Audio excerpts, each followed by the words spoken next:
I believe I'm live. Hello, everyone. My mic is actually working. Yes, it was a bit quirky earlier. It is fantastic. Alright. How is everyone doing this fine day? A lot of shit has been happening. Like, this whole, last week and a half, I could not have guessed, to be quite frank. I could not have guessed. But before we keep going, welcome Noah R, Chicken Strips, and James Knighton in the chat. Welcome, guys. Thank you guys for waiting so patiently.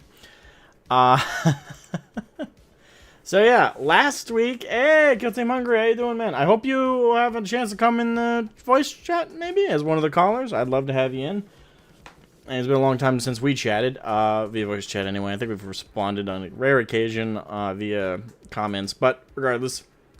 So, today we're going to be talking about Midwinter Minis, terrible take with historical war games, and I did a whole video covering this, so as always, these open mics are more about what you guys have to say. I usually start out the open mics by reiterating my take and what I thought about it. I'm going to do that here. It's pretty straightforward. I think the take was very dumb. I think Midwinter Minis was incredibly disingenuous, and in my opinion, intentionally ignorant of history, as well as a number of other things. But I didn't really focus on the history aspect as much as some others did, so I will real quick shout out some other people who made videos on this topic. The first is going to be Nathan X2000. He's a wonderful friend of the channel, and so a longtime supporter, and he's got his own channel. It's got less than 100 subs, so feel free to look him up, and you will not be disappointed with what you find. He had a pretty good take, and his was more covering the history aspect that I didn't. Clarifying the careful separation between the Wehrmacht and the Waffen-SS and how they were very separate bodies, especially towards the late stages of the war, with conscription being a factor. Again, check out his video. I won't iterate his own points, but I'll iterate mine. When it came to covering this topic and Midwinter Mini's take on historical war games and why they're less popular, I found that the point that I focused on was relevant as it was. I didn't think I needed to touch on the history stuff or the other nuances because, quite frankly, I felt like his take was dead at the door, just on the basis that it's the same mindset that Extra Credits had with the same concept. It's this idea that if you play a certain faction in a game, in a piece of recreational entertainment, then somehow it is indicative to either what you currently believe and your current ideological idolizations and perspectives, rather than, I don't know, maybe you just thought a Panzer looked cooler than whatever the fuck the other factions' tanks were from the time.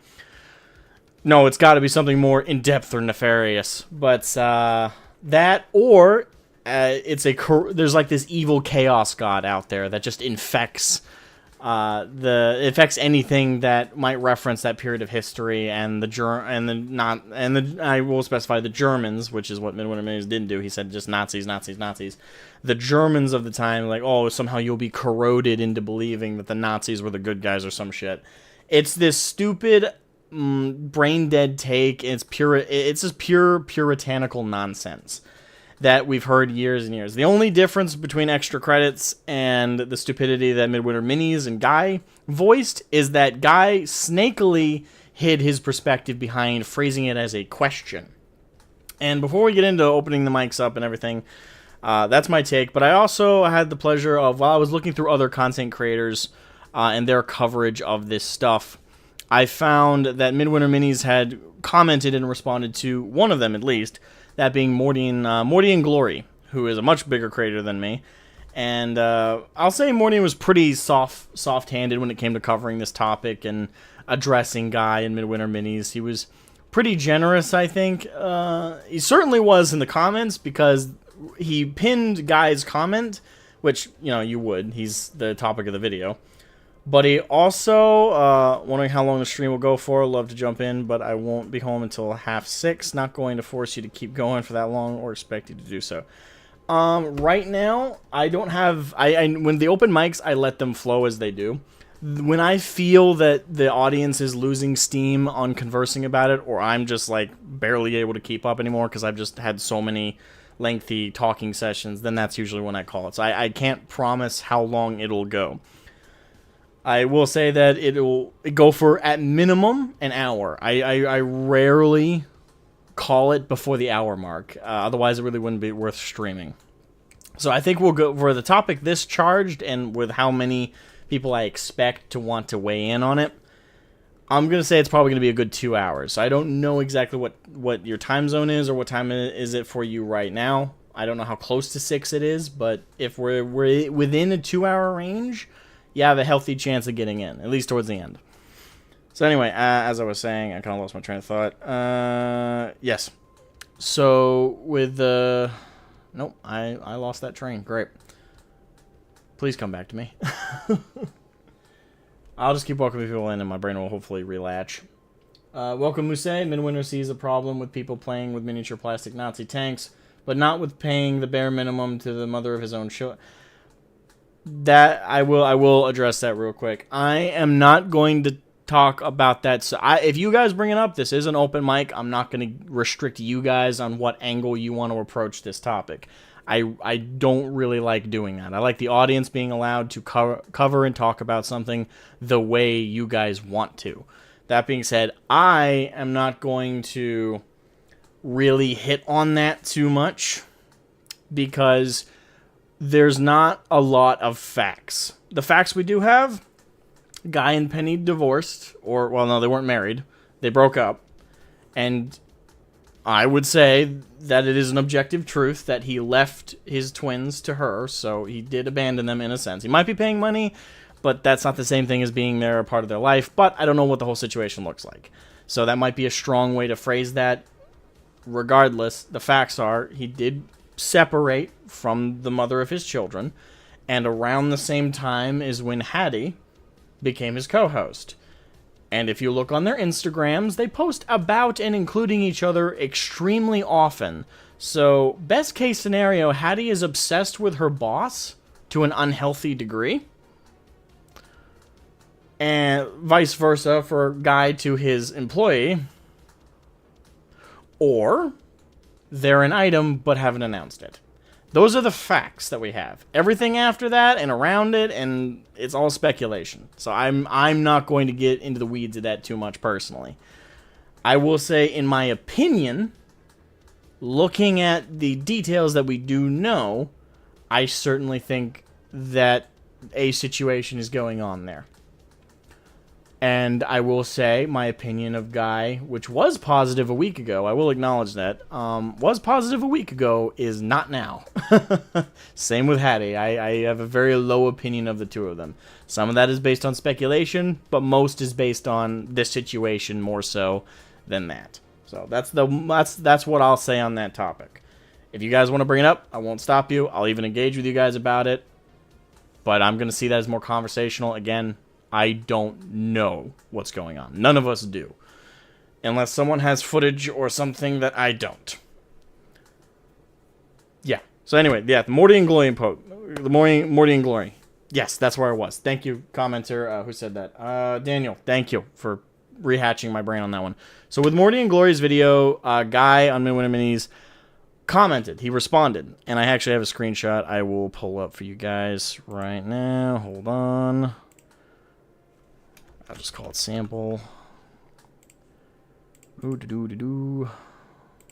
actually didn't initially intend to bring it in, so that's why I do not have it prepared. Sorry. Crap. Come on, where are you? I need to delete some images. I have way too many pictures in this one file. But while I look for it.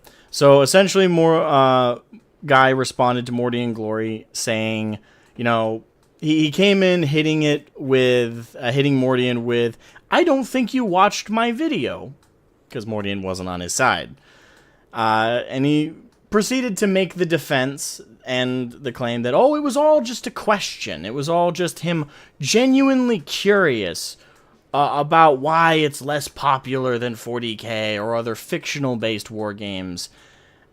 And instead of going for the obvious answer, which I still hold to be the truth, it's more boring than a more bombastic sci-fi. Again, history buffs will probably disagree with me, but I tend to think that's the answer. Don't like what's the saying? Don't subscribe malice where, well, the normal term is don't subscribe malice where stupidity will do. But in this case, don't subscribe malice to where simplicity will do.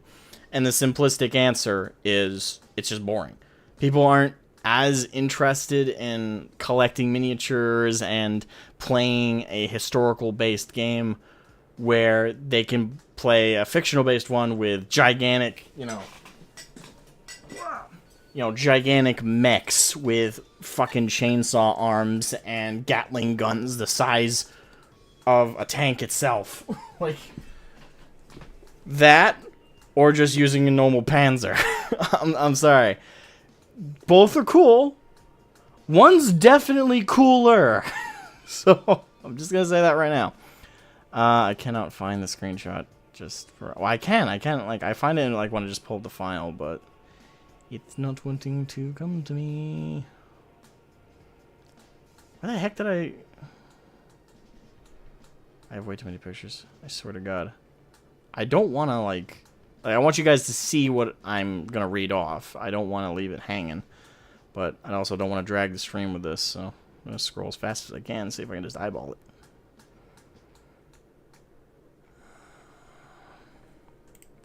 Okay, is there any way I can just click and drag it? Because I see it right there. Oh, well, let me copy the name of the file then. How about that?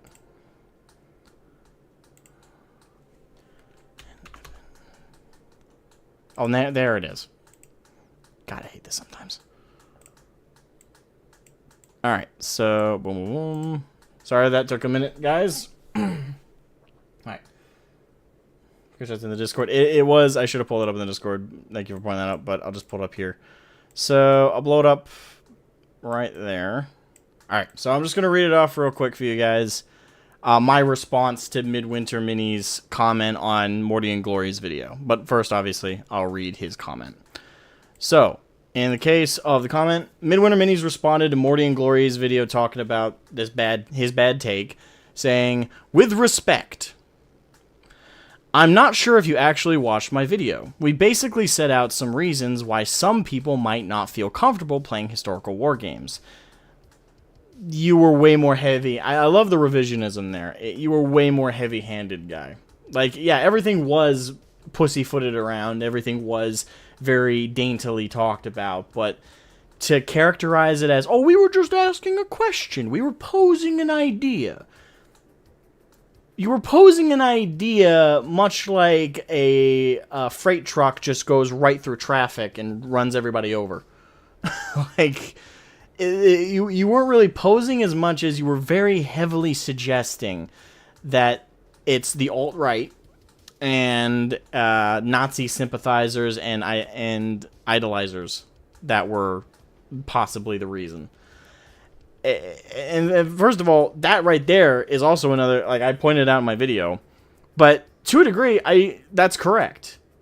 You know, the belief that there might be Nazis there or Nazi sympathizers in like a bolt action or historical war game, but it's not the hesitation of them being there. I don't think most people just assume that a bunch of neo-Nazis have the free time to paint minis, collect them, and play tabletop games at shops that no doubt are going to be full of people they don't like. It's people, I would say part of the apprehension that does have to do with that comes with people being afraid of being labeled that by idiots like you, guy. Like, people who don't understand history, that can't separate fiction from reality, and can't separate hobby from history. They can't separate things. Basically, the ignorant and immature. They're afraid of those people, and you find them in abundance on Twitter and Reddit. And yes, that I think does contribute to why bolt action, and other things, other historical war games are not as popular. But more so the reason I would argue, because I think most people tend to be pretty confident in themselves in regards to how they're being viewed. I think again, it just comes down to it's more boring than a game with gigantic ass mechs and more bombastic scenery and lore and crazy out there ideas. I think that has way more to do with it than even the fear of being labeled those things, though I do think that is a factor for sure nowadays. But, yeah. Anyway, gonna finish reading. Given their cultural context, and wondered if that might explain the popularity difference between sci-fi, fantasy, and historicals. Then I asked what people thought. Yeah, you more or less gave yourself the shield at the end of the video of being very heavy-handed with the suggestion that, Nazis might be around every corner of this miniature hobby game. Right. They're just everywhere, don't you know? But then you gave yourself that shield with, well, we don't know. Just, tell us your thought in the comments below. I have no clue. I'm innocent. Don't look at me. I didn't make any kind of prescribed ideas. They're genuine hollow questions. Misquoting, and then he hits him with this. Misquoting me in your thumbnail is low. Now, I did not see Morty and Glory's original thumbnail. I do know he changed it. And Morty and Glory, I'm not going to say too much other than I do think he backed down very hard. He folded. Because his response to Guy was very apologetic, very don't be mad at me or blacklist me, that kind of vibe. And I'm not going to say I blame Mordian for that. As someone who has been blacklisted by most of the 40k content creation sphere, which in hindsight is probably a good thing. I don't know if I want these people to not blacklist me. But as someone who I know I've been so, it sucks to feel isolated like that in a community where you feel you should be more welcome. I know what that's like. It sucks. So in Mordian's defense, for him having that, back down kind of vibe, it's just a situation where, is it really worth the consequence of having a spine? Now, for me, the answer is yes. Like, I will state my opinion, everyone else be damned. I believe what I believe. If you don't agree, you don't agree, you unsubscribe, you dislike, you do your way you do. I don't care. I state what I believe, and that's it. I'm not afraid to state an unpopular opinion. I've done it several times. Anyone who's been a fan of my channel for an extended period of time knows this. It's always going to be the truth. I'll always speak from what I believe and from what I know. So I can't blame Mordian for backing down. I really can't, because I know the consequences, and it sucks. Not everyone is a strong enough-willed kind of person to put up with it. So, now on to my response that Guy still hasn't responded to, and I'm pretty sure I've been blocked, so I don't think I'm going to get a response. But this is my response to Midwinter Minis, and then once we get through this, well, I'll then open the floor for the open mic. I'm sorry we're kind of delaying, but with all due respect, which is less and less as these days progress, you're a hypocrite, Guy.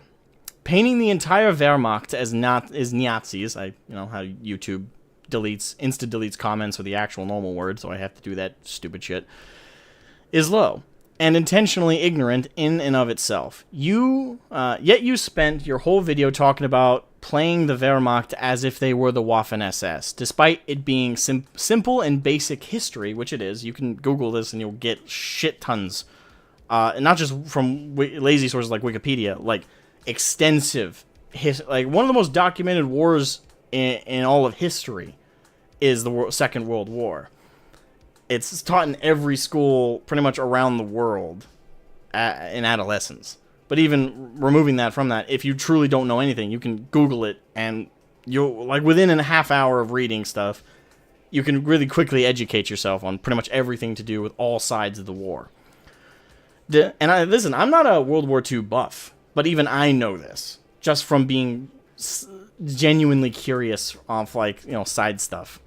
Despite it being simple and basic history to understand, they were two separate bodies with an abundance of incidents where the Wehrmacht directly combated and stood off against the Waffen-SS, which did happen several times throughout the war. Now, I do want to make this clear. Not everyone in the Wehrmacht was not a Nazi and didn't believe in the regime, but it's enough of a mix where you can't say the Wehrmacht were Nazis. You can't say that. Not unless you're being disingenuous or intentionally ignorant of history. The Wehrmacht was a pretty heavy mix, and I would argue, based on the events of the war, it's pretty self-evident that I would even argue the majority, might be bold of me to say that, but the majority of the Wehrmacht, at the very least towards the end of the war, were not Nazis or pro the Nazi Party. They weren't pro the National Socialists of Germany. That's not what they... I'd say a good chunk were against them, but they were conscripted. So they were mostly fighting for their country and for their people, more so than they were fighting for the ideology. Your historical ignorance aside, there's also the issue with your continued hypocrisy in regards to calling others, calling you out low, despite you lambasting an entire hobby with a brush of, are they too into it? You lie and pretend you merely presented a question. A genuine question is asked from a point of sincere misunderstanding and curiosity, a position in which the questioner has no preconception nor conclusive leaning of any kind. You were asking snaky, leading questions, one in which you clearly had both bias and conclusion already determined. You heavy-handedly hit upon the what-ifs that suggested people were into playing the Axis were somehow idolizing them and their ideologies, hand-waving away but paying lip service to other possibilities, flippantly disregarding them. I hate to give them any credit, but at least extra credits were loud and proud about their terrible perspective. Meanwhile, you slither around arguments and statements by posing them as disingenuous questions. You, sir, are the low one here. And I stand by that. I stand by that extremely strongly. I think Guy is 100% the snaky one in this particular situation. So, that is my response to his Morty Ngoy comment. That's the only creator I think he's responded to, and to be fair, that's the largest creator I've seen respond to Midwinter Minis. Arch hasn't responded to it, and I don't think he's covering it. That's not because I've talked to Arch about it or anything. I think Arch has got other stuff he's more interested in right this moment. I could be wrong. He could be making a video right now. But I don't think Arch is covering it, and I don't think any other creator bigger than Mordian is covering it. I think I was the first one to cover it, but that might be bold of me to say. I haven't, looked.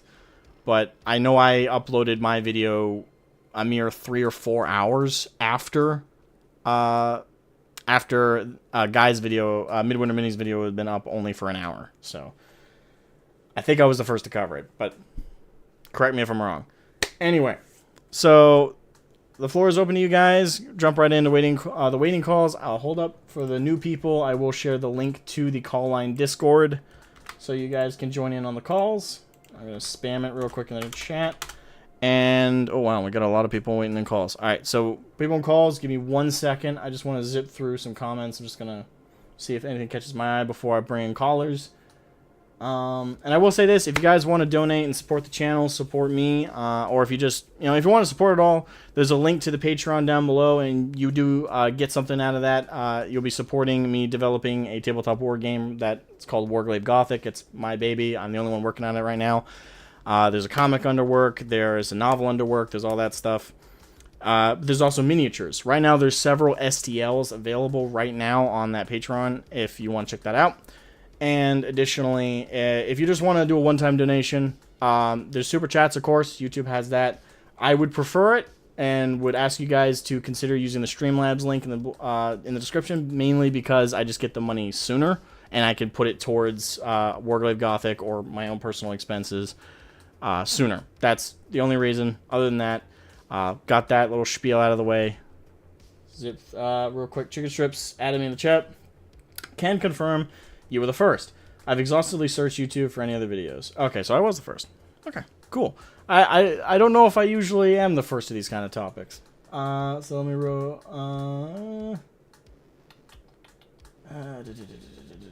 Okay. Okay. So, welcome, Merlina. Hey. I'm gonna pull in the first caller. There's no Streamlabs link in the call. Wait, what? There's a donation link right in. I guess I'll put that in the chat. Yeah, that's the chat link, and it should be in the description. Oh, never mind. Oh, you missed it. Okay, yeah, it's just next to donations. Yeah. Anyway, I'm gonna pull in the first caller. That'll be Tang. Hello, Tang. Can you hear me? Hello. Yes. Hello. All right, so what do you think about Midwinter Mini's video, this whole situation? What are you thinking?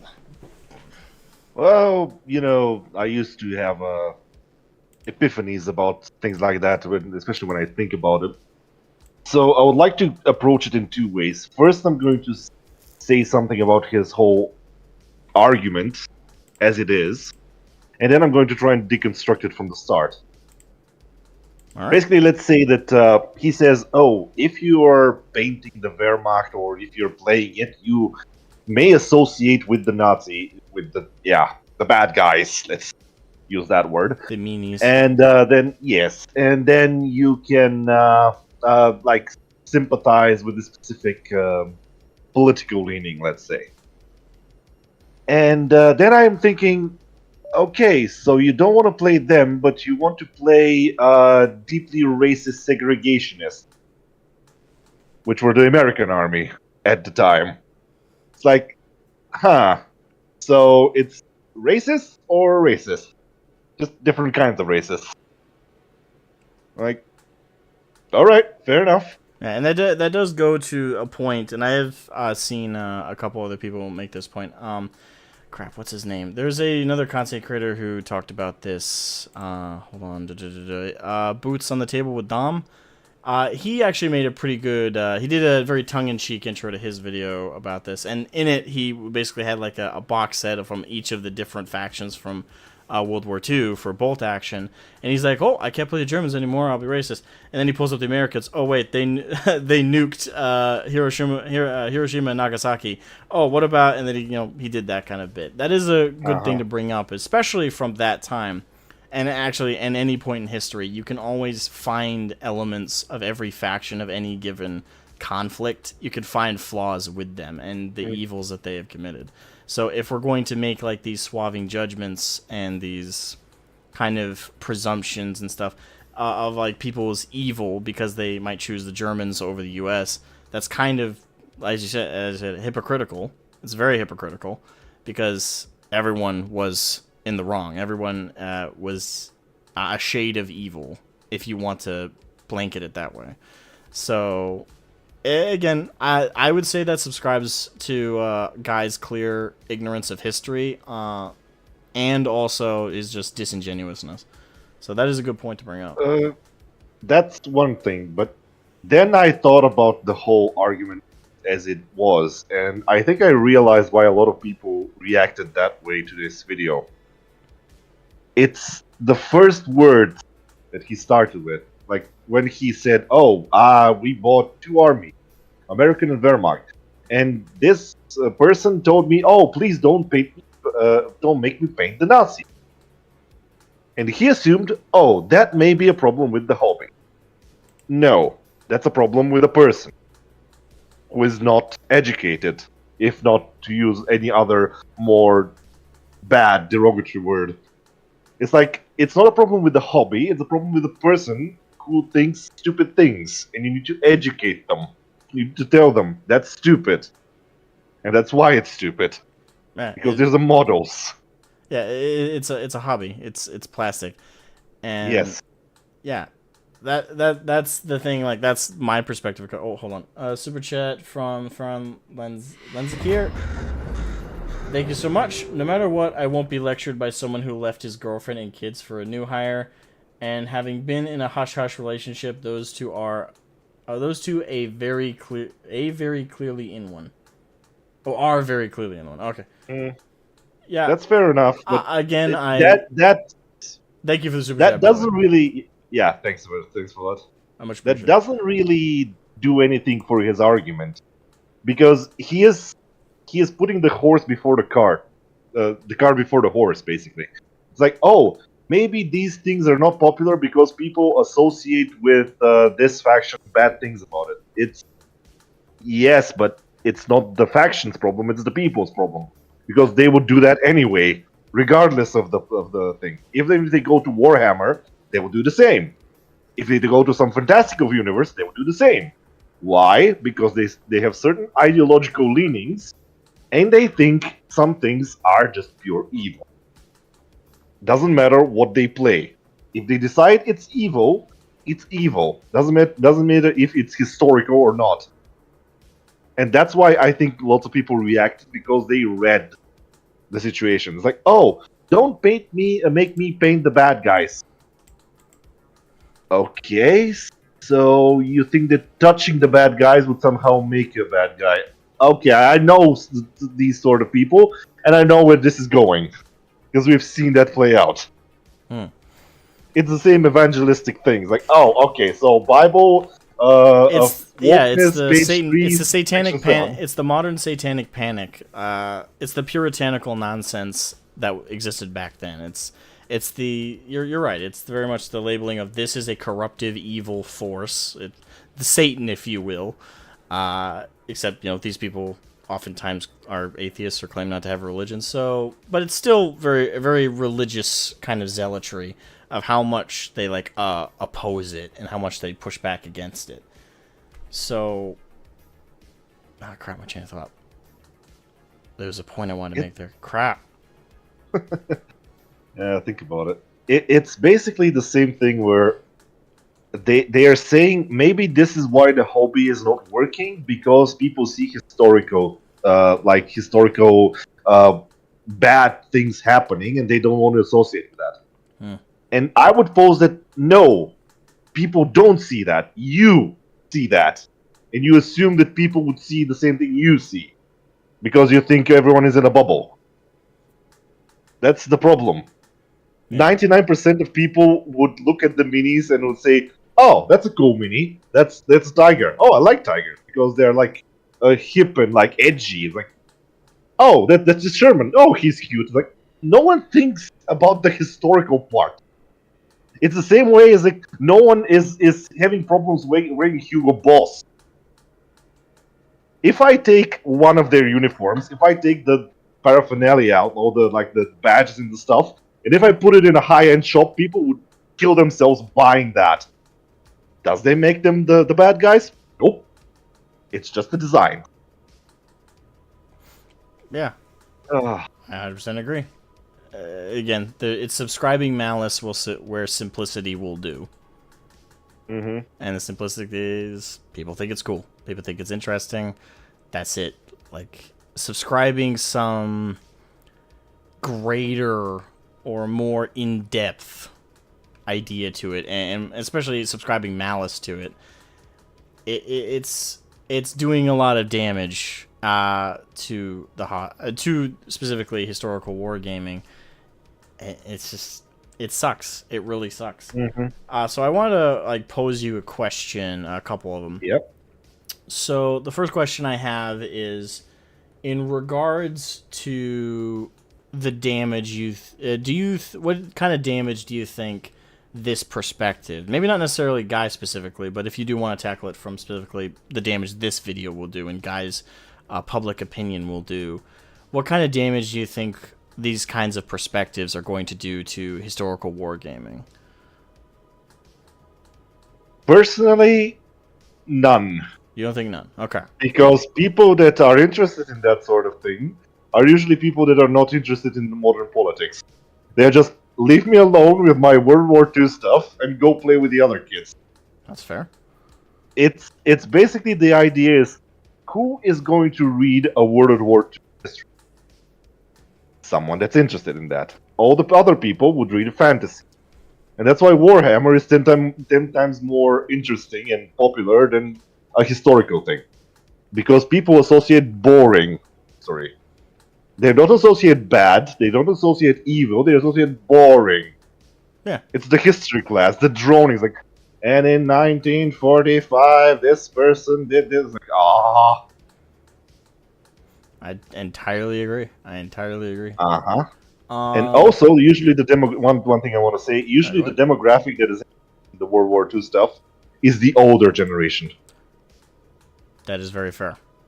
And I actually do agree with that. I don't know anybody younger than 40 that plays bolt action, to be honest. And by the way, if there is someone in chat who's younger than that who plays bolt action or is interested in bolt action, I don't mean to say oh, you're in with the old crowd, which, to be quite frank, at this point is not an insult. When you see what young people are into these days, and I say that like I'm old, I'm 23. But like, when you see what people my age or younger are into these days, being with the old crowd probably isn't a bad thing. But it's just it's definitely an older person's kind of interest. I do think older people, especially if you were raised by someone who fought in the war, like you have some level of attachment to it. So you're and even if you didn't, the historical significance of World War II can't be understated. It was a massive war. You could debate that it's debatable if it was the most influential war or the most significant war throughout all of history, but I'm not here to debate that or anything. But yeah, I would 100% say that it is the older person's thing. And that's another contributing thing to, and that's a whole nother perspective that, to why bolt action and things like that are not as popular. It's an older person's thing for one, so most of the crowd that are already there are older. So not a lot of younger people have friends that already play it that can get them into it. So word of mouth isn't spreading in its favor. Again, it's just not as immediately catching as giant fucking mechs in space and like crusading warriors and power armor.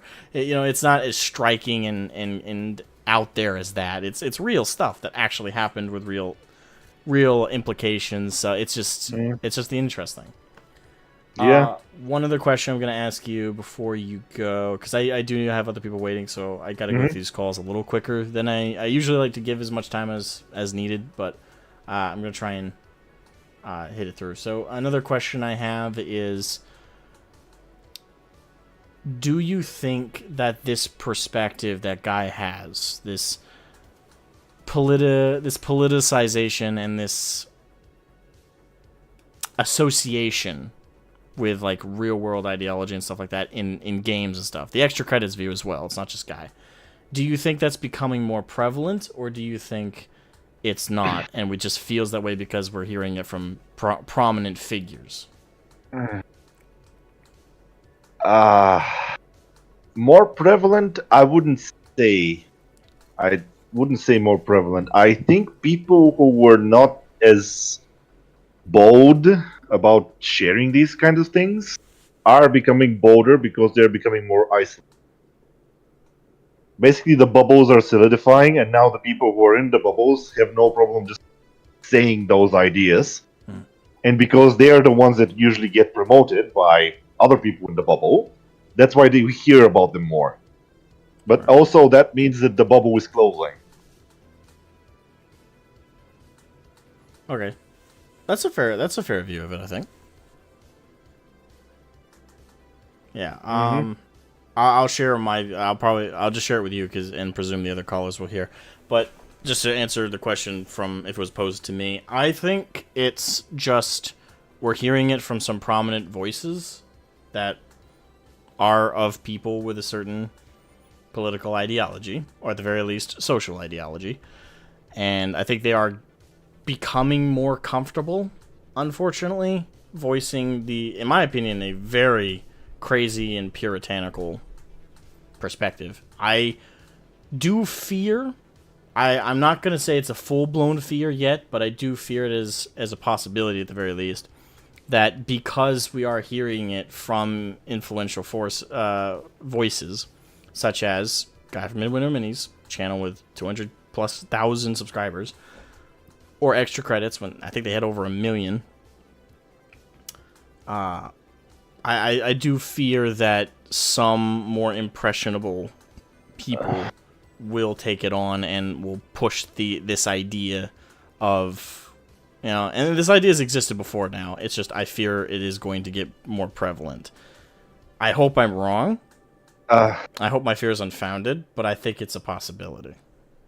Okay, before I leave, I'm just gonna pose your counter argument, your thing, and I'm just gonna say the Budweiser effect. Well, that's if fair. You know what I mean. I know what you mean. I'm not gonna go too into it because that's gonna be a can of worms. But I know what you mean. Let them embarrass themselves. Fair enough. Well, thank you for coming on, Tang. I appreciate it. Thank you for having me. As always. Say, man. Alright, it's always good having Tang on. All right, gonna pull in Mr. Bones. Mr. Bones, can you hear me? Oh, hello. Hello, can you hear me? Yes, I can hear you. I'm sorry. Awesome. All right, so how you doing today? Doing good. I'm back from vacation. I haven't been around for 2 weeks. Well, welcome back. Welcome home. Thanks. Hope the drama's interesting. Yeah, no, this is what I came back to. It's fantastic. It's like on vacation, back into the oven. Anyway, Yeah. So with this stuff that's going on, what are your thoughts in regards to Midwinter Mini's take here? Well, I think, Jordan Peterson said it best. Up yours, woke moralist. But, I mean, this guy, I don't know him. Like, I don't watch his channel a whole bunch. I think I may have seen a video or two of his. But, this guy does mostly Warhammer, right? Very much so. As far as I know, this is his first forlore into historical wargaming, which is one hell of a way to jump into it. Yeah, well, I sincerely hope that he never looks into the lore of the game that he paints a whole bunch of. He might quickly discover that he paints and plays a lot of things a hell of a lot worse than real-world actual Nazis. Well, the thing is, he excused being okay with like the Imperium and Warhammer factions because it's fiction. He said, "Oh, because it's fictional, therefore it's okay if you are super into, again, like the Black Templars, the Imperium, the Inquisition. If you're super into these factions, it's okay there because they're fictional. They're not real. But if you're super into the Germans from World War II and playing bolt action, then you're the Nazi." Right. I mean, I don't agree with that at all, and I think No, he I don't misquoted either. me, but because, real world ideals can go into that. And you can totally. I mean, the whole reason that it can be relatable is because sometimes you can see parts of yourself in the things that you're reading about and looking at. And I mean, if I was a hardcore racist, Warhammer would probably be fantastic. I'd love it, But, that's all right then. I guess you can make that point. It's fiction, therefore it doesn't count. yeah, it's it was him very much being like, no, I'm just going to excuse it because this is my thing. Right. Rules for thee, not for me. That's pretty much what it was. So, am I allowed to really like diesel punk stuff just because it's fiction, it's not real? Am I allowed to be hardcore for the German side in that? Apparently, by that same logic, does that work? Well, that's the thing I wondered, because Conflict 47 is made by Warlord Games, which make bolt action. A lot of the units are transferable between bolt action and Conflict 47, and all Conflict 47 is the sci-fi offshoot of bolt action. It's just got mechs, not instead of, but next to the tanks. Yeah. But so the question is bolt action if someone plays the Germans in bolt action, they're suspect, right? But if they play it in Conflict 47, does that just go away? It's like, because it's a fictional version. Yeah, it's fictional. As soon as it's fictional, it's all good. We're fine. You can play as many Nazis as you want to, so long as they're make believe. Yeah, where does this mystical dumb line start and end? Yeah, well, and does the real question to him would be, does that transfer? We could play bolt action, but please don't make me paint the commies. God forbid. Yeah, right. Does it go that far too? I have a feeling if you asked him or Hattie if they would be okay with the Soviets, they'd probably have no problem, despite the fact they killed way more people. Imagine my surprise. I have little concern that's the case. Yeah. So you summarize that your view is kind of similar to mine. It's complete puritanical nonsense. And slightly hypocritical. I mean, if you're going to excuse one because it's a plastic miniature game of make-believe, you're kind of being disingenuous when you say, yeah, but whenever you play this one that's based on history, if you play the Germans, you may or may not be an actual real-life Nazi. You know, that's goofy. I mean, you just, you know, it's the world of double standards we live in at this point. Yeah, the left lives by the saying, if you don't have double standards, what standards do you have? So, I guess I'll jump into the questions I asked Tang as well then. Yeah, shoot. Question number one I want to shoot your way is, do you think that this perspective that Guy has, that the idea that, and again, taking away the hypocrisy element, just the idea that if you play or support or if you engage with a fictional or historical based faction in a game, like the Nazis or the Axis powers from any World War II video game, if you engage in them, do you think that his perspective that either you idolize them currently or it'll corrupt you like some evil chaos god, you know, do you think that is a prevalent viewpoint, or do you think it's just a few people have it like Guy or like extra credits, but it's not a prevalent viewpoint? I think that it's probably not super prevalent because, you know, this is the first time I've ever heard of bolt action, though I have seen it and just didn't realize what it was. But I never knew like the name of the game, so it's probably a good chance that a lot of people just don't know what the hell bolt action is, though they'll learn about it through his comments and whatnot. I would fear for the game as a whole if it got too popular, because these companies fold like lawn chairs whenever something goes wrong, and you know, you get these infiltrators that like to ruin hobbies even though they don't like the hobby in the first place. But you know, for the people that are already playing it, I don't think it's going to change anything. You know, the people that play it are the people that play it, and most of them probably don't even watch YouTube, let alone Midwinter minis. But yeah, no, in general, no, I think it'll be okay. Okay, Hopefully. Yeah, so you don't think it's a prevalent viewpoint though? No, hell no. Okay. No, I mean, you know, probably from people that don't play the game. Like, if you were to tell them, hey, there are these guys that play, you know, a miniature game where you can play as the Germans, I mean, you'd probably, you know, get the normal Twitter responses or something. But, yeah, no, like, the general, no way. Okay, good. All right, and second question, do you think creators like Midwinter or like Extra Credits or similar, do you think that them espousing this view, do you think it's going to cause the viewpoint to spread, that more people are going to start making swaying judgments of people based on like fictional factions they engage in, or even if they're not fictional, but game factions they engage in, and are start subscribing to them like ideological beliefs? Yeah, well, I mean, it's completely irresponsible that they're doing that, and I mean, yeah, I mean, inevitably it will. There will be people that, you know, if you like somebody and you're watching them and they say something like that, and you're trying to justify your enjoyment of watching, you know, whatever it is, you're more likely to sort of let your opinion be swayed because the people are sheep. But you know,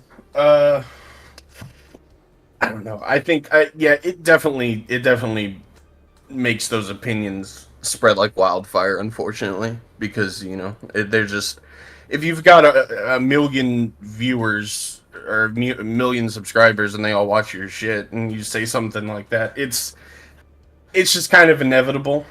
Right. But I mean, people like you pushing back against it immediately is what's important. You know, having some jackwagon come along and say everybody's a Nazi for playing this, and then, you know, 100 response videos come up and go, no, dude, you're just wrong, is a good thing. You know. And I'll always call out bullshit where I see it. I've never been afraid of doing that, much to my own chagrin. But I'll never do that. Real quick, Nathan, thank you so much for the super chat, man. Thank you. Sorry I was busy. I missed anything important. Also, good to catch a stream. Yeah, I'm happy you're catching the stream. I wouldn't say you missed anything too important. I mean, I brought up my response to Midwinter Mini's comment on Morty and Glory's video, but other than that, it's mostly just jumped right into the calls. All right. So, but is there anything else you want to add or say, Mr. Bones? No, I think that's pretty much about it. All right. Thank you so much for coming on, man. I appreciate it. Hey, man, thanks. All right. Let me skim the chat real quick before I bring on the next caller.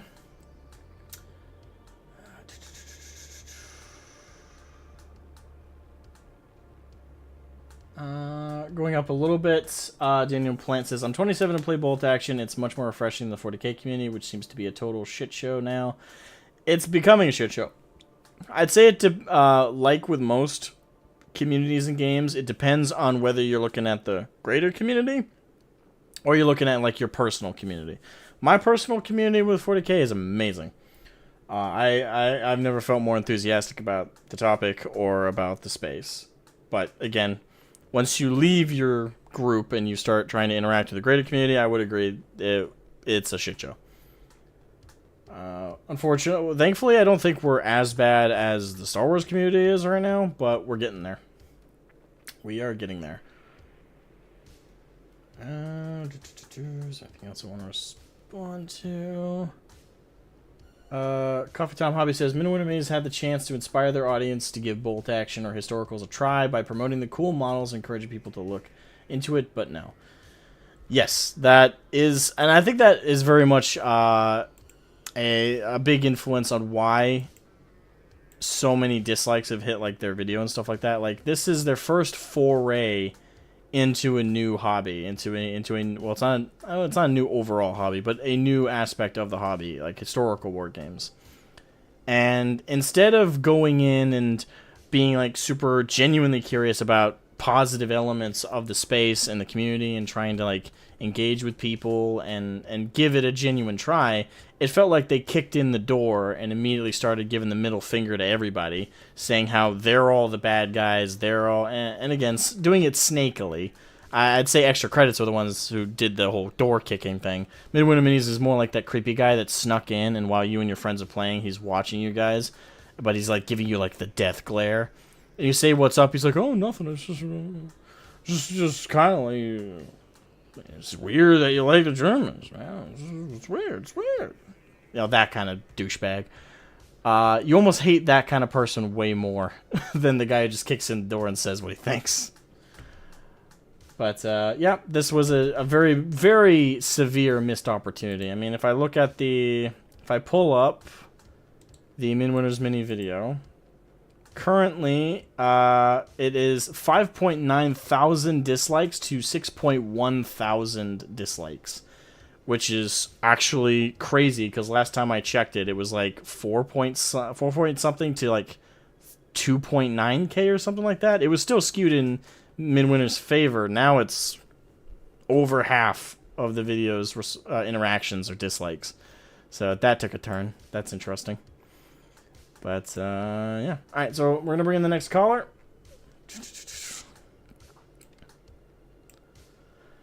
Homo Stone, can you hear me? Yes, sorry, just had to mute the stream really quick. No, that's fine. Welcome. Hope you're having a good day. Yes, indeed I am. Unfortunately, this shit keeps going around. Unfortunately. As Extra Credits put it so eloquently, you didn't want this. You didn't ask for this. Screw off. So, playing devil's advocate, because I do have a small question for you, actually. Would it have been preferable had they just stated at the beginning of the video, Nazis, bad.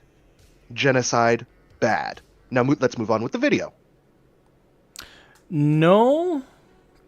Mainly because it's still priming the subject to include, like, those real groups. And if they only change the beginning to that, they still make, Guy still makes the comment about the prevalency of right-wing groups and ideologies in the space, which is, first of all, I don't even think true. I don't think a lot of hardcore right-leaning people to that degree that they're activists. I don't think activists, as we talk about them, are really engaged in these spaces as we think they are. They're activists that are constantly chiming in, pretending to be a part of the spaces, but if you actually look at their activities, they're not active members of it. So there's still plenty of things he said after the intro that were the problem. It's not just the intro. The intro is a terrible way to start it, but even if you had started it that way, it's still priming the subject matter to be about these real groups and about associating those real groups with people who just happen to be playing a fucking game. Yeah, and I do agree that that is just a stupid thing to do. I feel that had they just watched or listened to, say, Sabaton for a little bit, they have made so many World War II damn songs. So many. On all different views of point of views. They played Ghost Division in Poland. And the Polish sang with them. So after a certain point, you just have to realize that people are here for entertainment. We understand, yes, we get the historical point of view. Fine. We can accept that. You don't have to shove that in our face every 10 seconds. And just because somebody likes a style or an aesthetic doesn't mean they like the ideology. Exactly. And I would say, especially when we're talking about this specific case, I'd say none of them like the ideology. Like the vast majority of people in playing war games, and especially playing bolt action, probably are just curious about the time period and like the design of stuff. Yeah, like, don't get me wrong, that war is brutal. World War II is hell. I mean, but there are some amazing stories that came out of that.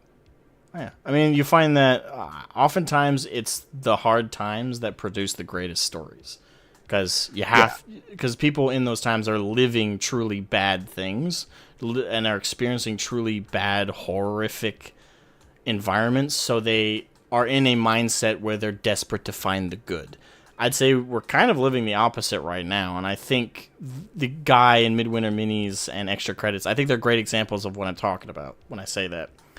Because we're living in such gentle, caring times, we're searching for the bad. We're searching for reasons why we're depressed, why we're angry, why we're upset. And some people are perfectly able to acknowledge it's probably a part of themselves, it's probably a part of their daily thing, and they just got to mix something up to make their day better. Unfortunately, a lot of people, because they've just lived these really soft, cared-for lives, and they have to invent a greater reason why they just don't feel good about life. Whereas in those dark times, they didn't have to invent reasons for why the world sucked. You were on the front lines watching your friends get blown up every 5 seconds, so you wanted to create something good out of all the hell. So yeah. And I want to shine a spotlight on the video, Midwinter Mini's actual video, the comment section.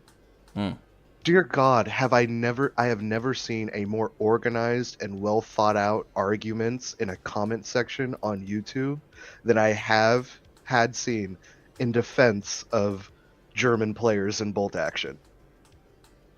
Good God. Those people are writing full on, like a Tolkien level novel in a response. There has been a lot of great responses, so yeah, I'm glad you did shout them out.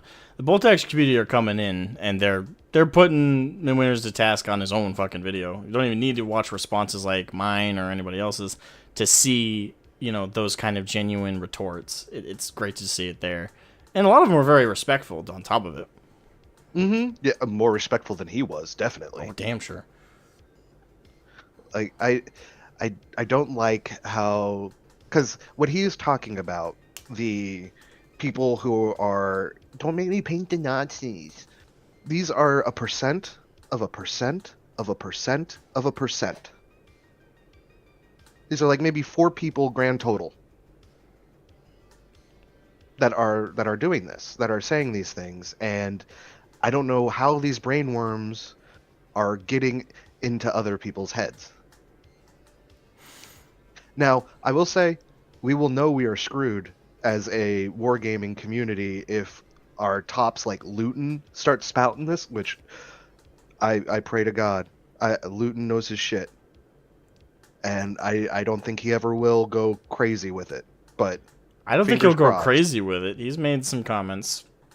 Yeah, but he's at least I can live with that.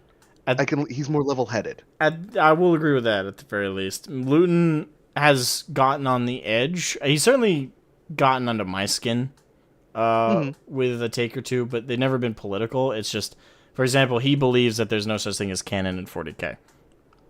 Yeah, For me, that's no, him telling me none of his videos have any value. Yeah, no, and I would much rather have a debate on lore or on actual Oh yeah, history. absolutely. Like I don't Then- hate the man, for example, because of that. Because yeah, it's just a hobby disagreement, a firm one for me, but Yeah. But I mean, that's still something I can. At the end of the day, I can shake your hand and go, whatever. yeah, I agree. So But just this going into a game and seeing an opponent's army, and just thinking that immediately, why do you play the game? yeah, it can't be good for your mental health. Like it would take away like the community and like the greater stuff. Just if anyone out there is watching this stream or watches any of my videos, if you are someone who thinks like this, like you go into a gaming shop and you see two people playing bolt action, and one of them, let's say they're playing the straight up Waffen SS, to just like go, oh, they must love Nazis. It could just be that's the faction. They might be min-maxing. They might just have liked, again, the design of the units. Who cares? But to go around and just be like, that person's a Nazi, that person's a Nazi, that person's a Nazi, it can't be good for you to constantly find enemies around every corner and invent like the boogeyman every other person you meet. Like, Yeah. At a certain point, when does it become like paranoia? At that point, I mean, I think this is very much paranoia. Like, I think Guy in his video is an example of paranoia. Like to even like again associate real world ideology to people based on the plastic that they paint and collect in a game. For me, like rewind the clock 10 years. I don't think anyone would be thinking that way. Like no. Say that it's extreme or not, but even back only just a decade ago, I don't think anyone would be going around as actively this paranoid or this crazy. But then again, a lot of things were a little bit more sane in 2013. Yeah, It's just weird to say, but and what I find really funny is that people will give you hell for quote unquote walking on eggshells in your first response and stuff, but this entire video that Midwinter Minis posted is him walking on eggshells. The entire video. All right, that's a real example of it. Like posing everything as a question, putting nothing in confident terms, and giving himself a shield at the very end, saying, "Oh, it's up to you guys. What do you think in the comment section below?"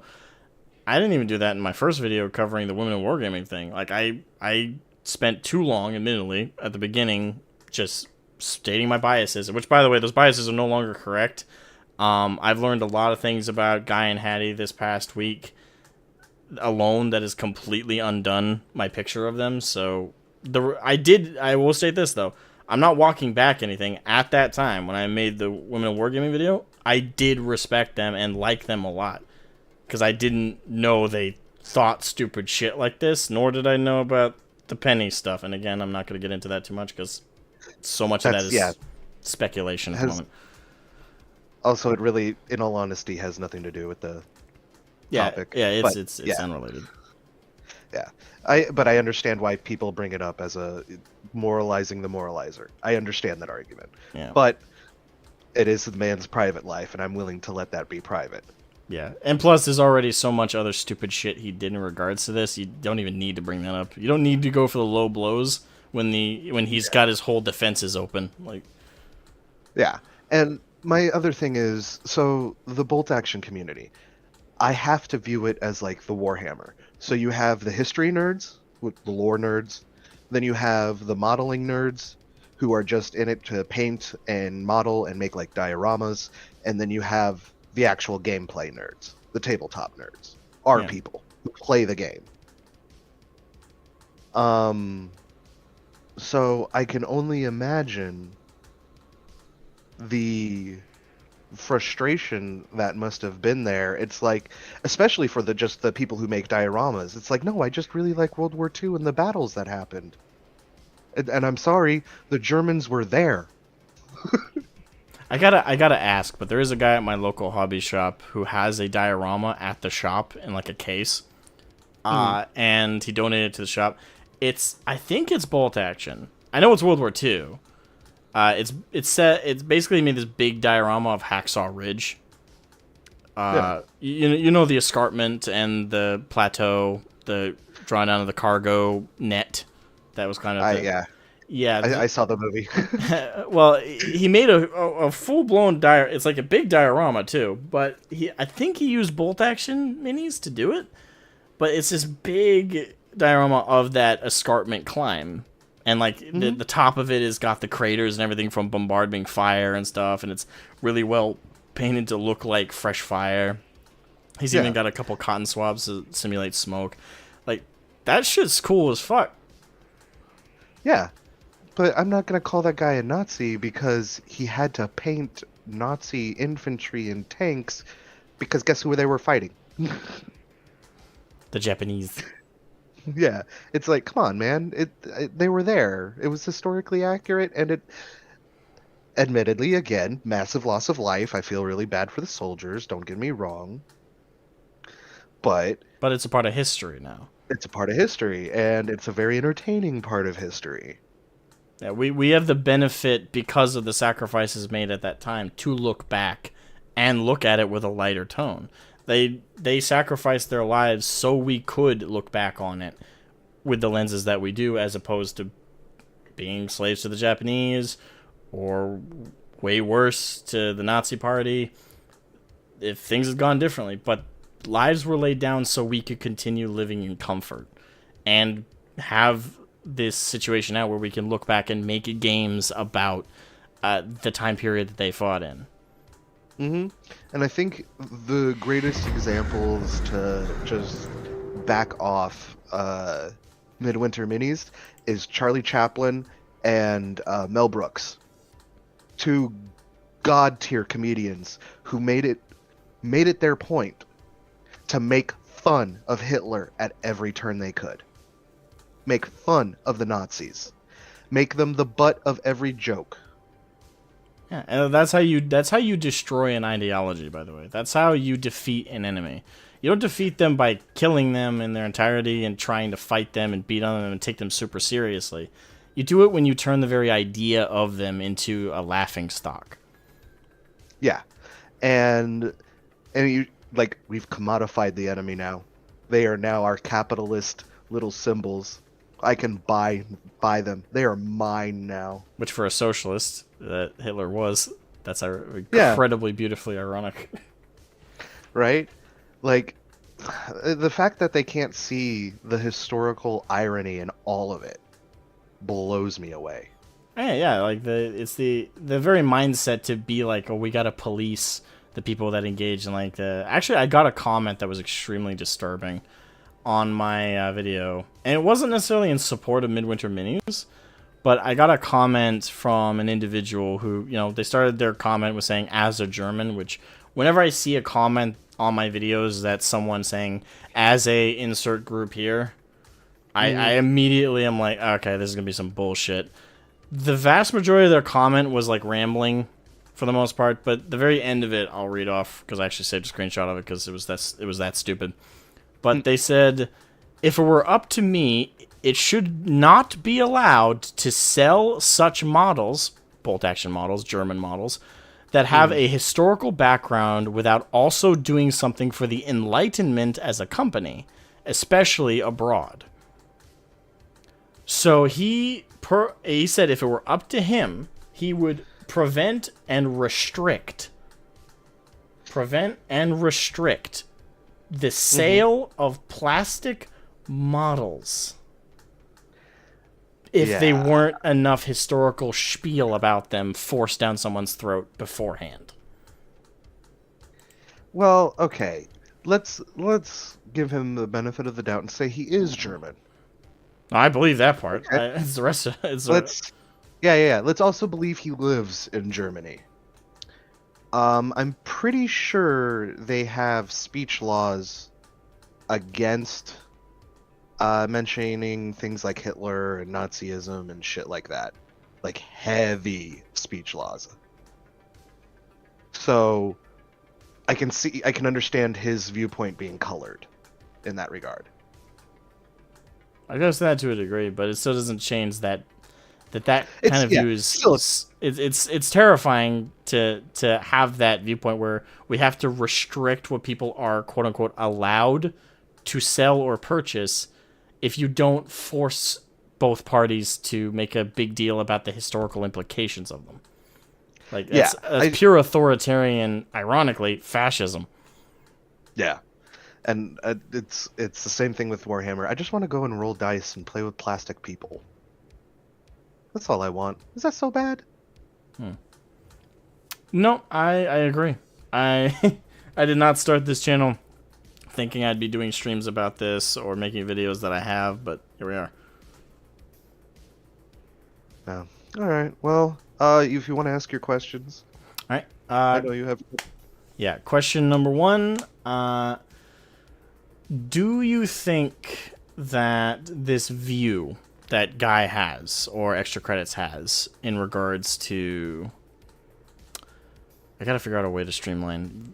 I keep verbing this different ways, but the viewpoint that someone playing or engaging or being a part of a faction that is controversial, like the Nazis or the Axis powers, do you think that if someone that their viewpoint that is insinuating a potential risk of you being either currently believing and idolizing in those groups and their ideologies, or that some evil chaos god has just infested the miniatures or the books or the video game or whatever, that's going to make you start to believe in those groups?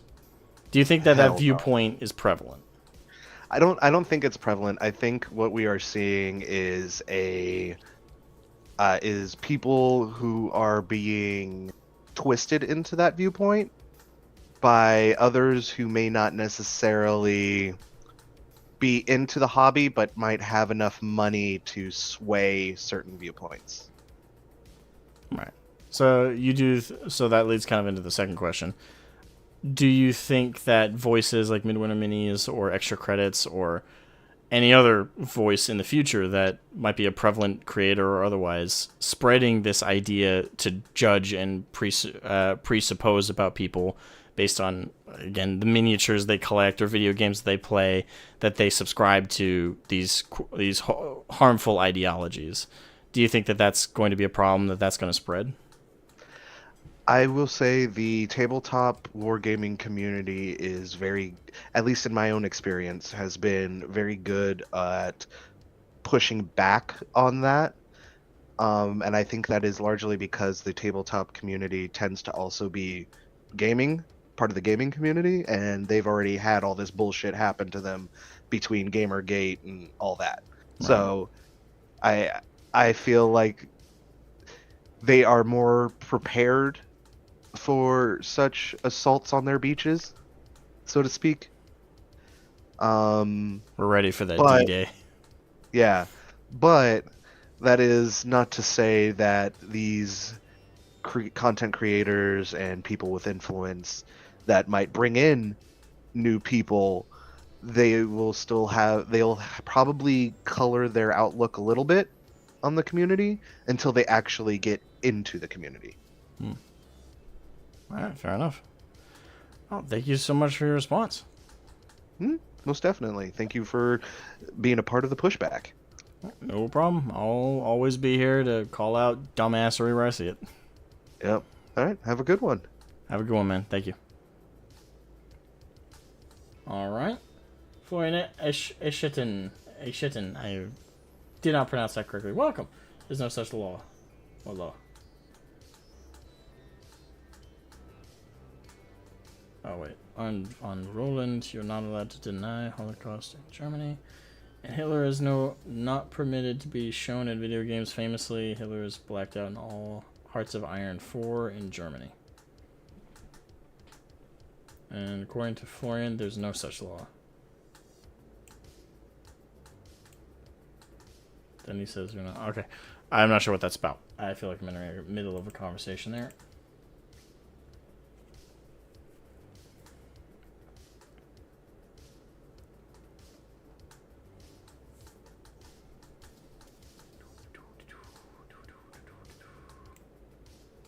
Alright, so I'm going to pull in the next person. I don't see anything else to... I'm skimming. Oh, Nathan ended out. Bye, Nathan. See you later, bro. Hey, Karn, welcome. Did you miss much? You missed the first 3-4 callers. So you're a little late. We're over an hour in, but we're still going strong. All right, Arn Angler Roland. I don't know if I said that correctly, but welcome. How are you doing? Thank you. I'm alright. Happy 17th of May. Oh, yeah. This is 17th. Yes. I'm Norwegian. So we're having our second out of 3 Independence Days in 1 month right now. Wait, what? Yeah, I'm right. Yeah. Okay. Well, welcome. So, I guess we'll just jump right in. What do you think of the Midwinter Minis video and what he had to say? So obviously, a lot of the stuff has mostly been said already in regards to to his standpoint coming out of this. And obviously, it has a lot to do with what sort of community you're in. I think. I haven't really been into bolt action or Warhammer for that long, only a couple of years now. But I think that out of the two, I'm definitely more comfortable with the historical scene than the Warhammer scene. And I think depending on where you're getting your meeting with the historical scene can definitely give a little bit of a paint your nuances on that point. Most of my experience has been at my local hobby shop.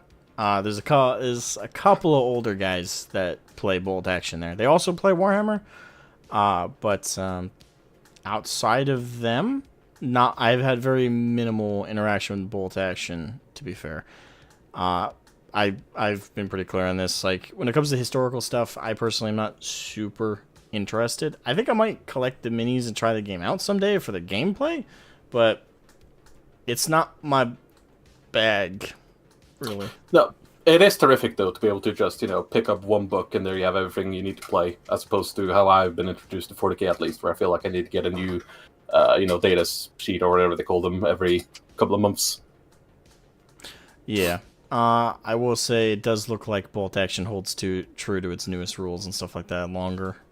And isn't it only on its 2nd edition, or is that all I see on the shop? Yes, it's on the 2nd edition, and I play the Norwegian army in that mostly, which is I believe the book is still from the start of the edition.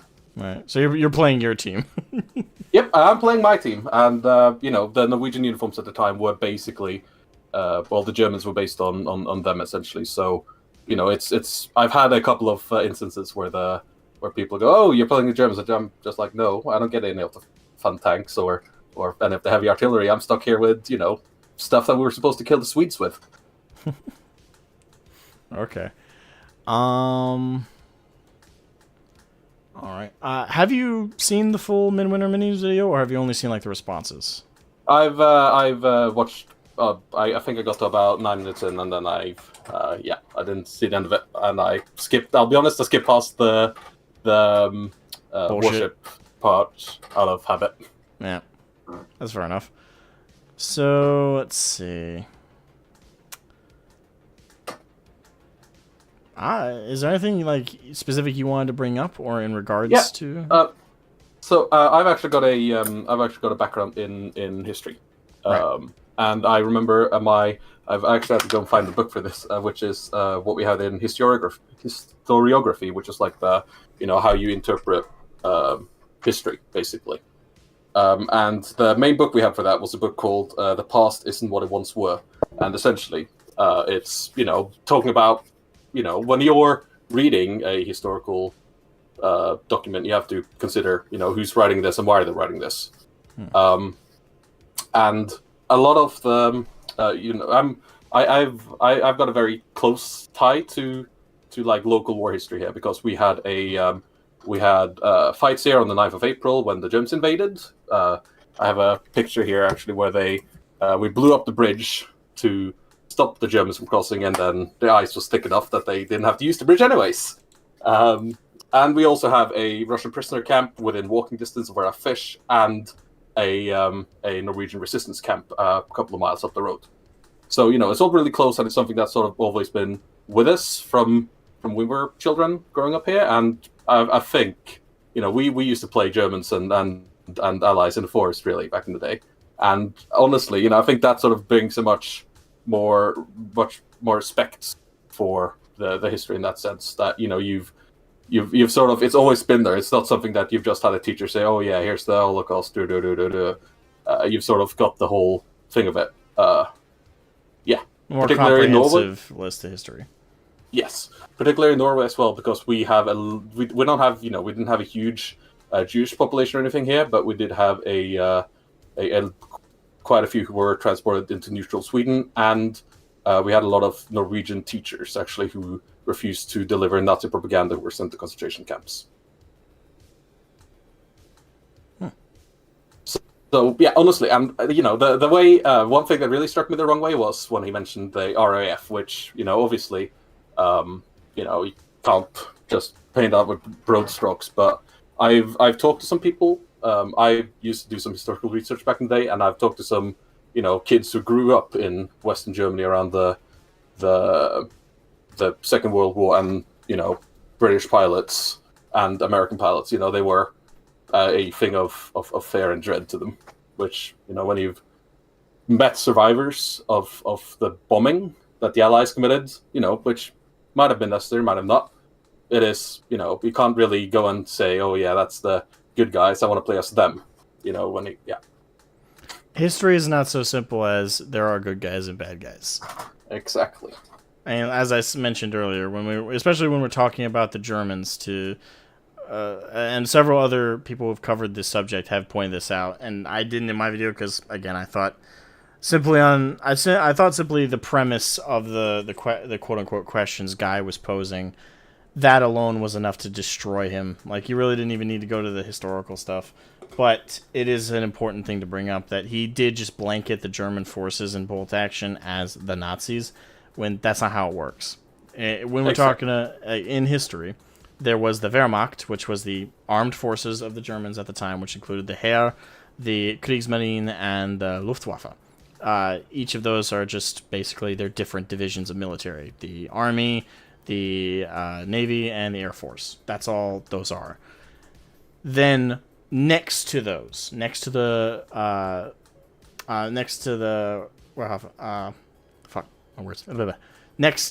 divisions was the Waffen-SS, which was the actual armed military arm of the Nazi Party.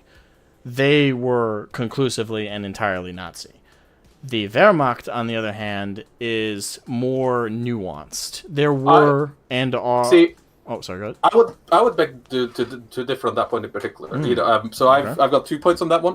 One is, you've got this thing in history called the clean Wehrmacht theory. I think it's called in English. Oh, I don't think they're clean. I want to make that clear. Obviously, it's just that is like when you move into saying when you start making those sort of distinctions, that's often the sort of So I wasn't insinuating that or anything. However, to take Norway as an example, I used to work with a woman in her 40s who had I believe it was her granduncle or something, who went as a volunteer in the SS as a Norwegian and died in Finland. And as far as she was able to tell from the research she did personally, was that he was motivated primarily with hatred for Bolshevism rather than actual Nazism. Okay, so the first contradiction point isn't on the Wehrmacht; it's on the Waffen. Yeah, it depends. Obviously, you when you're talking about the German Waffen-SS, definitely, because then you have what is it, several years of indoctrination and that going into it. But if you wanted to volunteer as a person in the occupied countries, you basically had to go through the Waffen-SS, is my understanding. Wait, what? Can you say that again? If you wanted to volunteer to fight against the Germans, you had to basically go into the Waffen SS if you were in the occupied areas. You couldn't join the Wehrmacht unless you were German, I believe. Hold on, maybe I'm just getting caught up on the wording, but you couldn't fight the Germans unless you were in For the Germans. Okay, okay, so that's what was catching me about that. I was a bit confused, sorry. I don't know if that's true. I mean, you say you have a background in history, so you're probably more on point with the specifics of that. I'd be curious if you sent me, do you have any kind of like article or anything I can reference for that? Not on me at the minute, no. Okay. The closest thing I would have to hand, I believe, is a few-year-old biography of I haven't actually gotten around to reading the full part of it, but it's Larry Thorne's biography, which is a Finnish soldier who volunteered for the SS briefly and then emigrated to America. I don't have his book. I don't know where it is. I'm currently in my parents' old room, so I haven't found my books yet. Okay.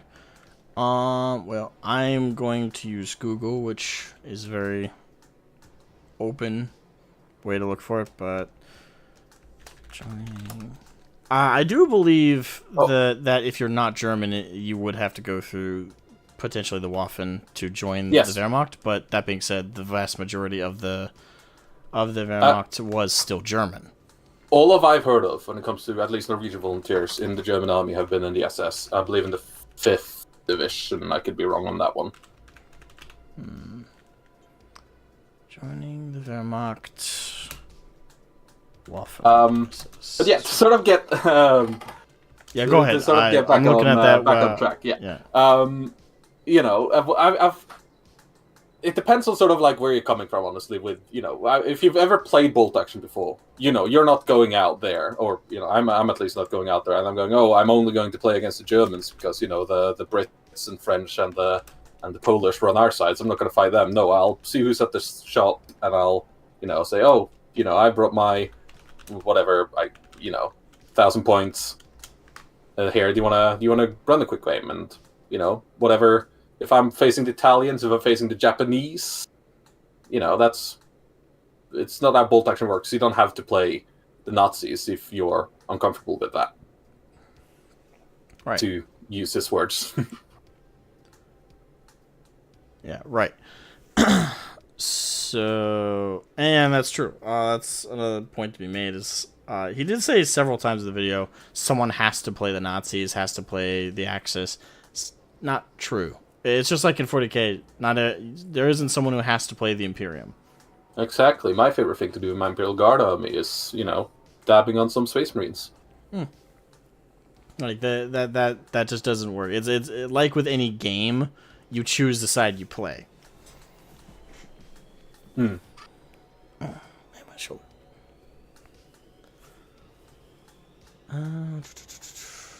So just eyeballing the results.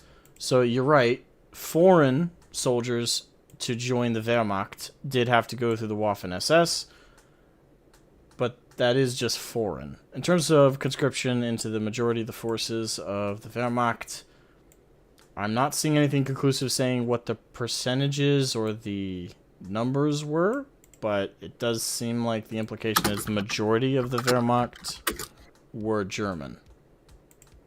But again, I'm not. Yes, would have takes because it's, you know, the German army. Right.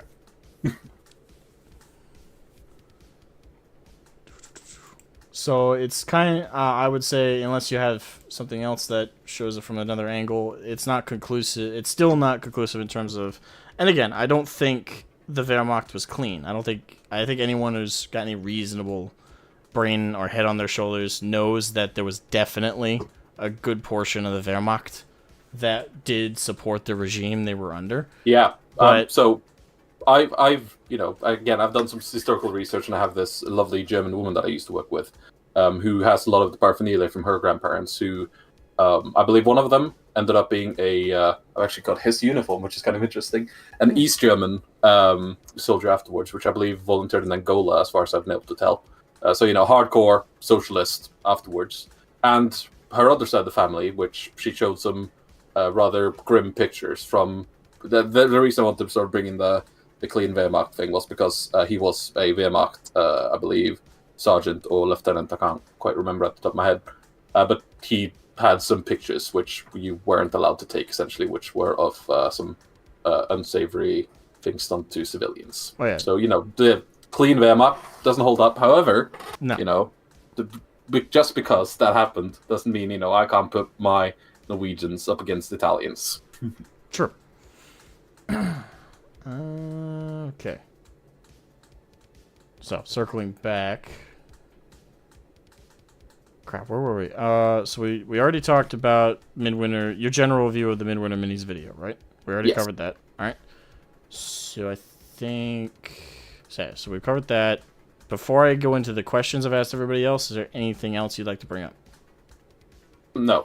Okay. No, I can think of the list. So with the viewpoint that Midwinter Minis hold, and not just Midwinter Mini, like I keep using Extra Credits as a good example, the viewpoint that the fictional factions that you engage in, or even if they're historically based, but it's still fictional of its usage, in the case of Bolt Action or any World War II video game, do you think that mindset, that preconception and prejudgment that is being supplanted on people to either currently, if you play like the Germans or something, idolize their ideology and their beliefs, or are they at risk of corruption by engaging in that stuff of appealing to it?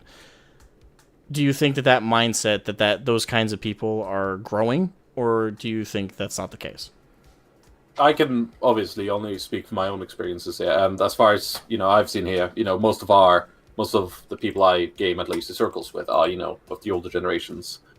I say that as my clock is slowly ticking as well, and I don't think there's like much chance that the fact that you decide to paint up some grey boys with your Panzerkampfwagens should for any reason mean that you would become more right wing.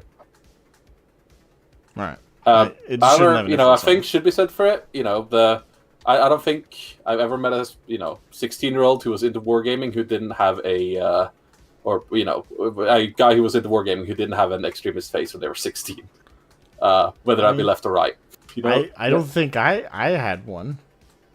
But there you go. I don't know. I'd have to ask somebody who knew me back then. Like, hey, would you say I was extreme in any crazy way? I don't know. I remember my first faction of 40k was orcs, for example, and I just remember from the outset being just goofy. Exactly. That's the only logical choice for first army, honestly. It's the most fun one. All right. So second question to follow up, and then I'll let you go and pull in. I think it's Ice is next. But the next question is: do you think that that Midwinter Minis and other people, prominent figures, voicing this kind of viewpoint to prejudge and presuppose about people, their ideological beliefs based on, again, the armies that they engage in and stuff like that, do you think that them making these points is going to spread that belief, or do you think it's going to have no effect? Personally, think it's going to have no effect. I mean, as if let's say, for an example, right, that Warlord Games, which are the makers of Bolt Action, decide that, oh yeah, we don't want all this negative PR. We're gonna, cut all of our German miniatures. Someone else is just gonna step in and take that part. There's way too many people who just want to play as the Germans because sometimes it's fun to play as the bad guys. Sometimes they just look cooler. Sometimes you just want the special rules. People are always going to want to play as Germans, Italians, Japanese, or the other bad guys like the Americans. Well, I agree with you. By the sounds of it. Well, I'd like to thank you so much for coming on. Should I refer to you as Arn, or? Yeah, Arn works. All right. Well, I'd like to thank you so much for coming on, Arn. Thanks for having me. I appreciate your viewpoint, especially from the angle you're coming at. And, yeah, I think you'd have a good day. Yeah, you too, man. Pip, pip. Bye-bye. Pip, pip. I haven't heard someone use that, like, in a long time. Alright, so before I bring the next person, skimming again the comments. Jordan Manley said, early funny on Morty and Glory's vid. Your response to Midwinter Mini's comment is not visible to me. It's not. Okay. Well, let me see if it got deleted or if I've been blocked.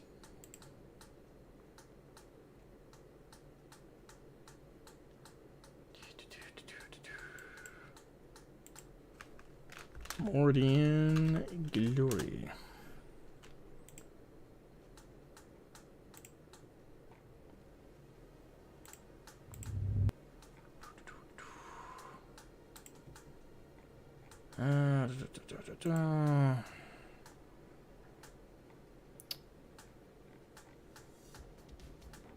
Nope, still there. It's got 1 like on it. Yeah, hold on. Let me share my viewport here.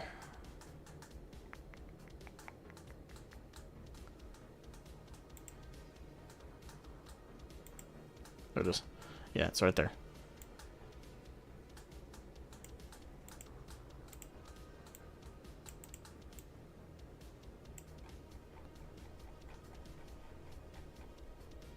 Yeah, the big problem with Midwinter Minis. Yeah. So it's not deleted. It might be blocked potentially or hidden, but it is. Try filtering by new. YouTube might be blocking or hiding it because they think I'm being a spicy boy. But it's right there. Okay.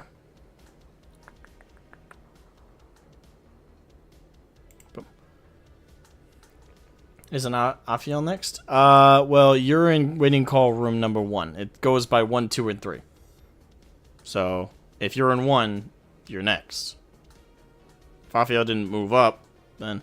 I am going to skip the queue, though, and get to Kill Team Hungry in here, because I know it's late where he's at, so I want him to have a chance to talk to me. So I'm going to pull him in. I'm going to skip the queue for him, though. But, Alright, I'm gonna pull Kill Team Hungry in here. Damn it!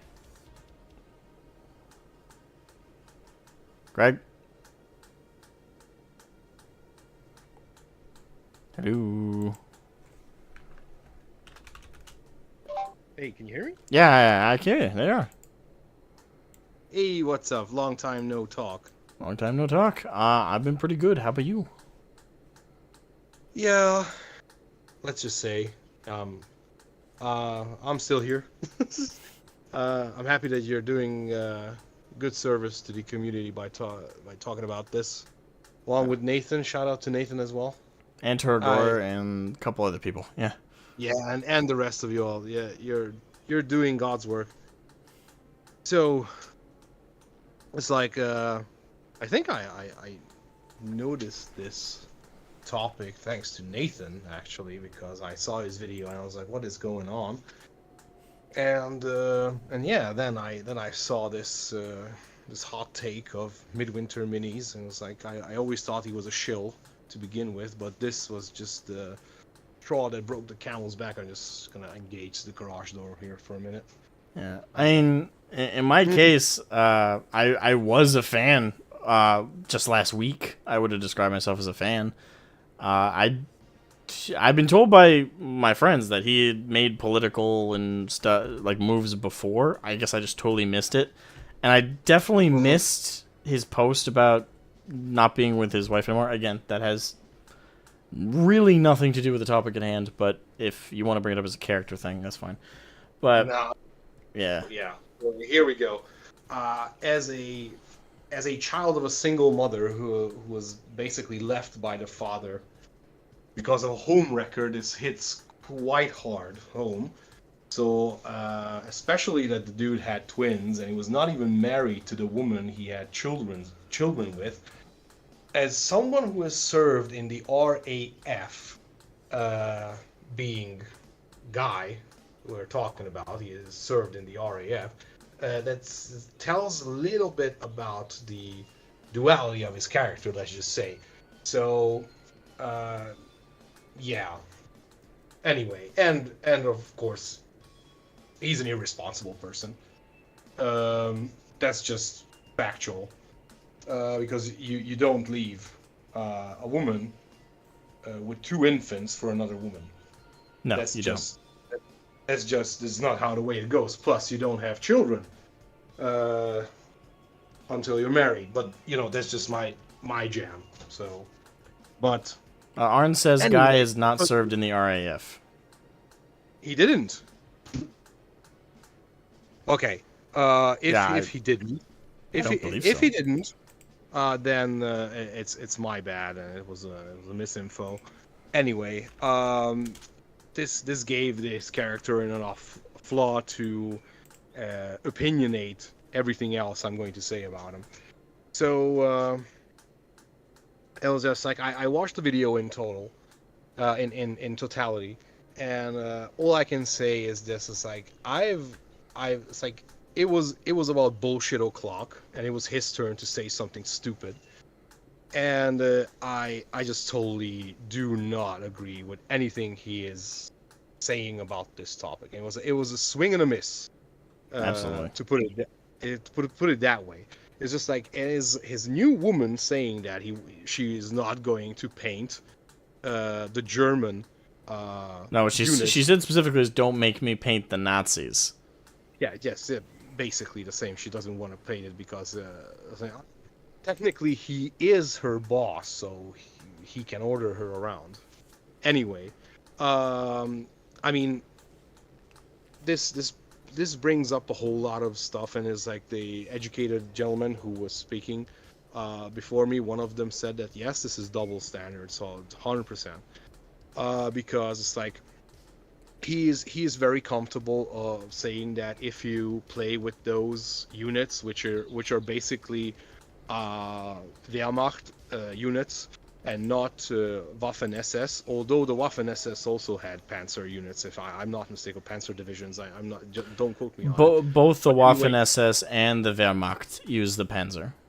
Hey, there you go. So there was the Waffen SS, which was the 100% batshit lunatic crazy people. There was the Wehrmacht, which basically the People's Army, the conscripted army, the regular army. There was the Luftwaffe, which was the Air Force, and it was the Kriegsmarine, which was the Navy. And out of these, of course, the insane circle was holding everything and controlling everything, but that does not make a regular Panzer IV or a Tiger an SS unit. Correct. This is just bullshit. Coming back to the bullshit again, it's like he is very comfortable of like branding people who would play with German units. I think it's like German units as Nazis, and he was using the word Nazi as like I don't know how many times per minute. He used it But as a pejorative. He said I think he said German or the German army like once, and then immediately it was Nazi, Nazi, Nazi, Nazi, Nazi. Yeah, No nuance to it at all. Just whipped out the Nazi and just like just used it like it was no tomorrow. But in the description of his video, like 3 lines down, there was the World of Warship link, his affiliate link, and guess what? There's a branch in the World of Warships, which is the Kriegsmarine, and you can play all the historical and almost made it to real life ships, like for example the Graf Zeppelin, which is a CV, a aircraft carrier. Never got built, but I think it never got built. But there's the what's the other one? Not the Reinhardt. But anyway, German ships, right? Those aren't Nazis, right? Because according to Midwinter minis, those are. If you're playing bolt action, but if you're like playing World of Warships, then it's fine. It's fine. Also, coming back, but it's just reiteration what I've been hearing throughout the podcast or the open mic, that he's pretty comfortable playing Warhammer 40,000, which is where every faction is basically some walking, talking atrocity, right?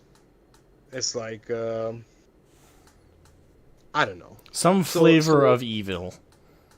Yeah, like. And even then, there's still that discussion with like, for example, like a lot of people like to just kind of blanket and say like, oh, the Imperium is just evil. Like everybody in the Imperium is just like the worst. Yeah, of But course. like with all factions, Those it's are- not like those there's are- no reason like for the things Yes, that they like- do. It's like these people, as we call in the industry, are tourists Yes. in the hobby, and they have no idea what they're talking about.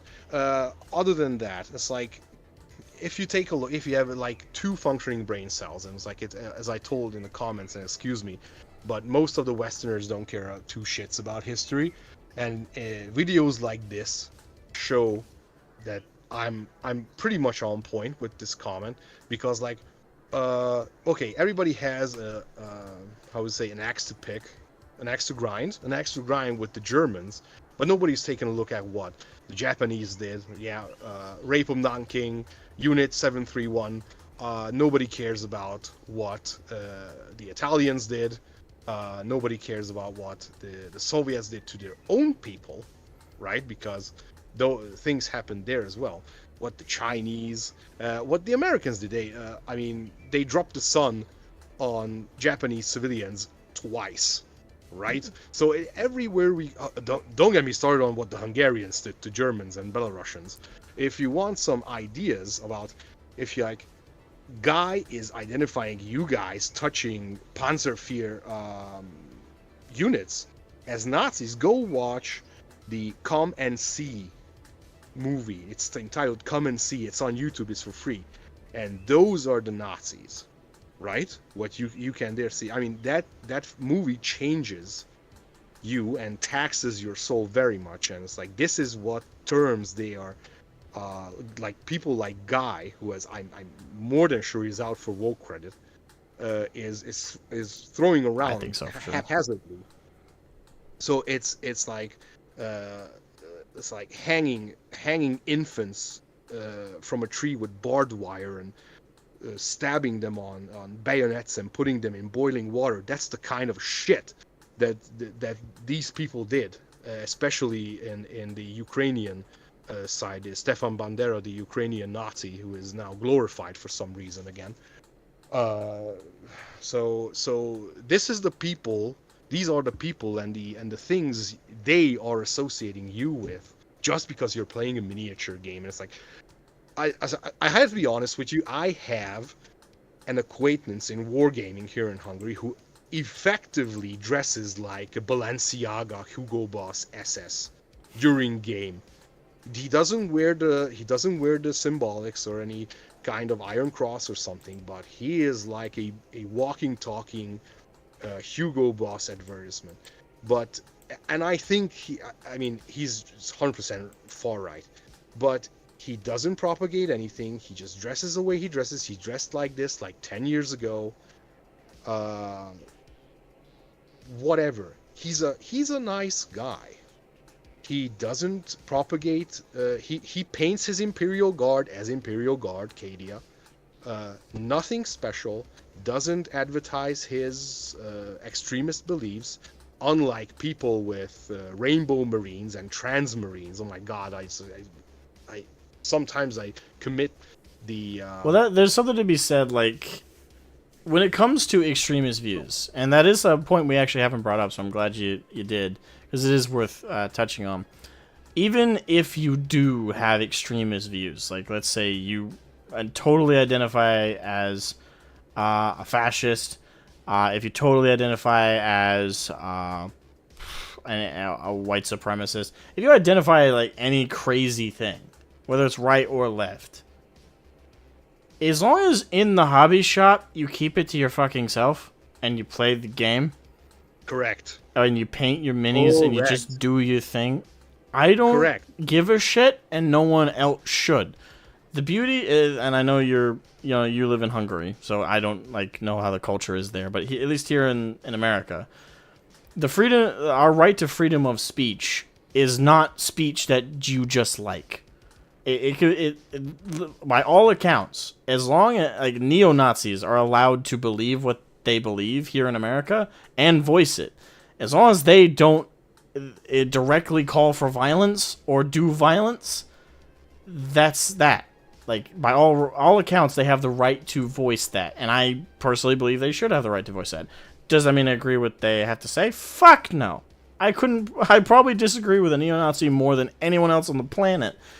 But as long as you're not hurting anybody, and especially in this case, in the hobby space, you're just engaging in the hobby as a hobbyist, and you keep your bullshit to yourself, I don't care.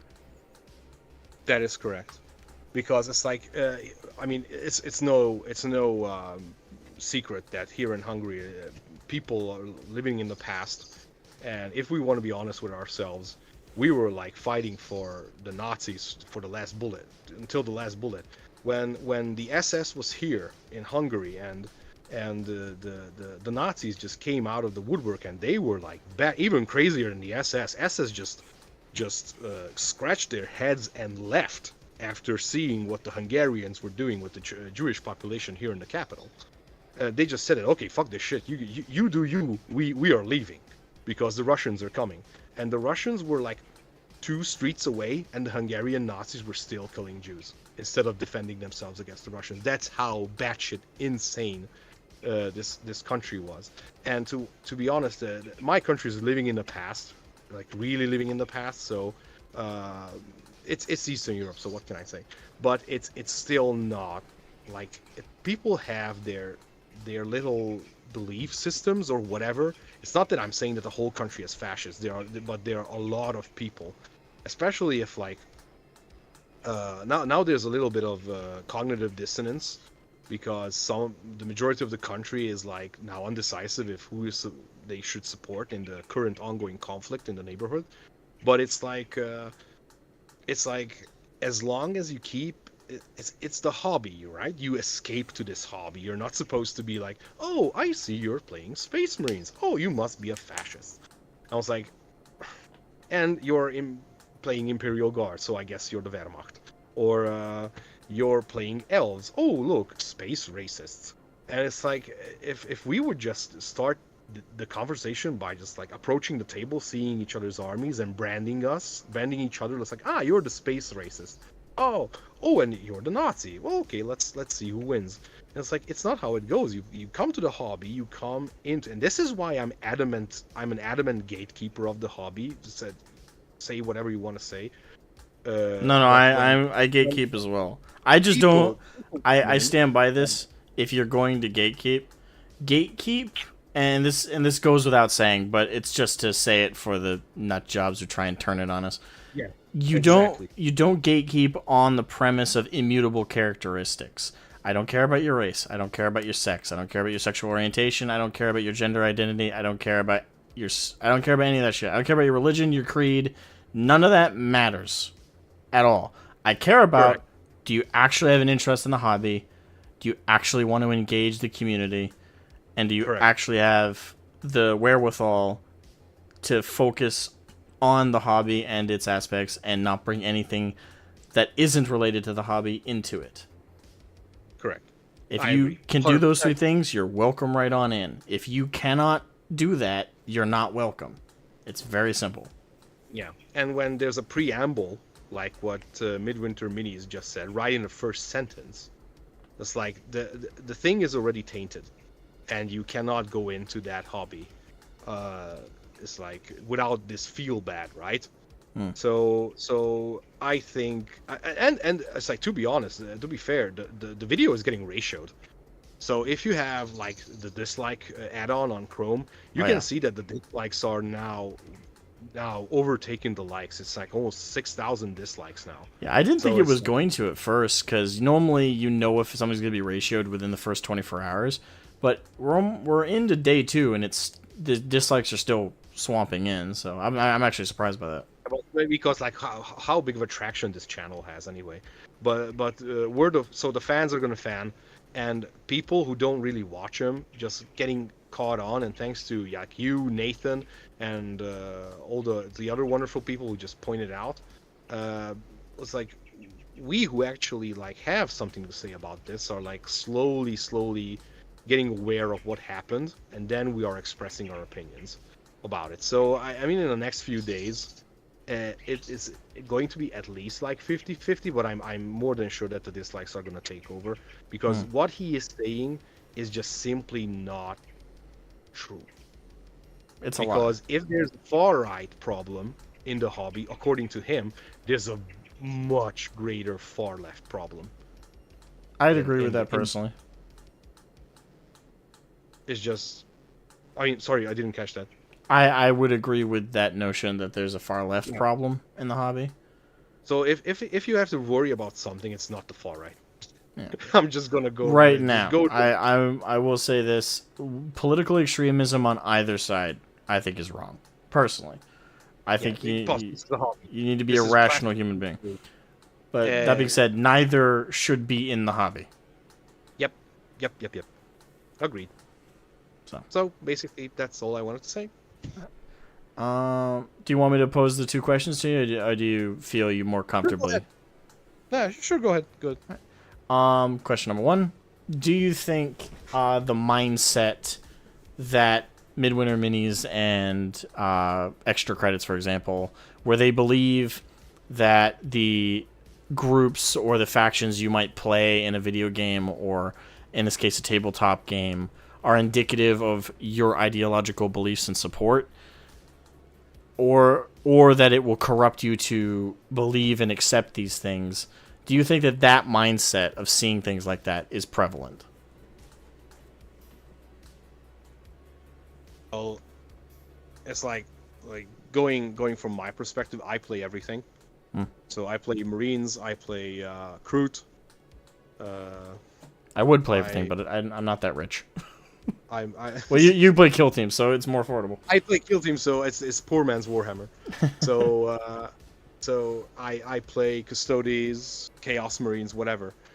But I'm a little bit of a meta chaser myself, although I have zero time to play. At this point, I'm just collecting. But I think they have an ideology, because their ideology is guiding their utterances.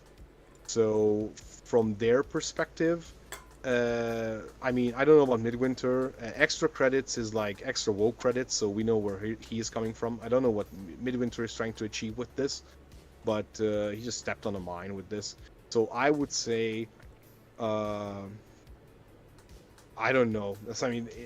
Extremist ideology is like, if you're knee deep into it, of course you're gonna play the Nazis, or you're gonna play the Germans, or you're gonna play the Japanese, or whatever.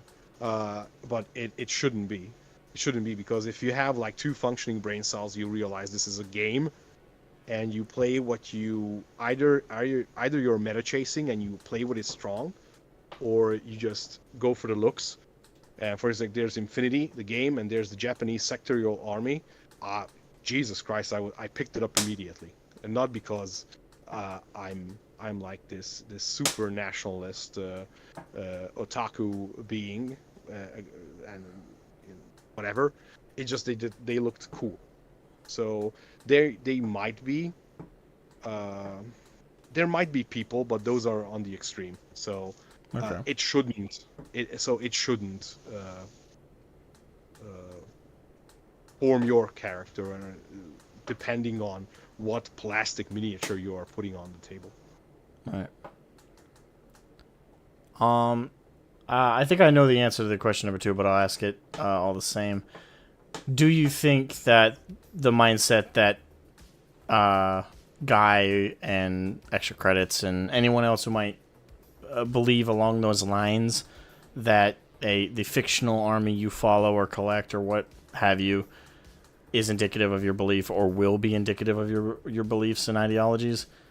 Do you think that them bringing it up and on such big platforms like YouTube and other places and talking about it in these spaces, do you think that that's going to result in more people having that belief, or do you think it's going to be more people are just going to believe what they believe and this isn't going to have much influence on them?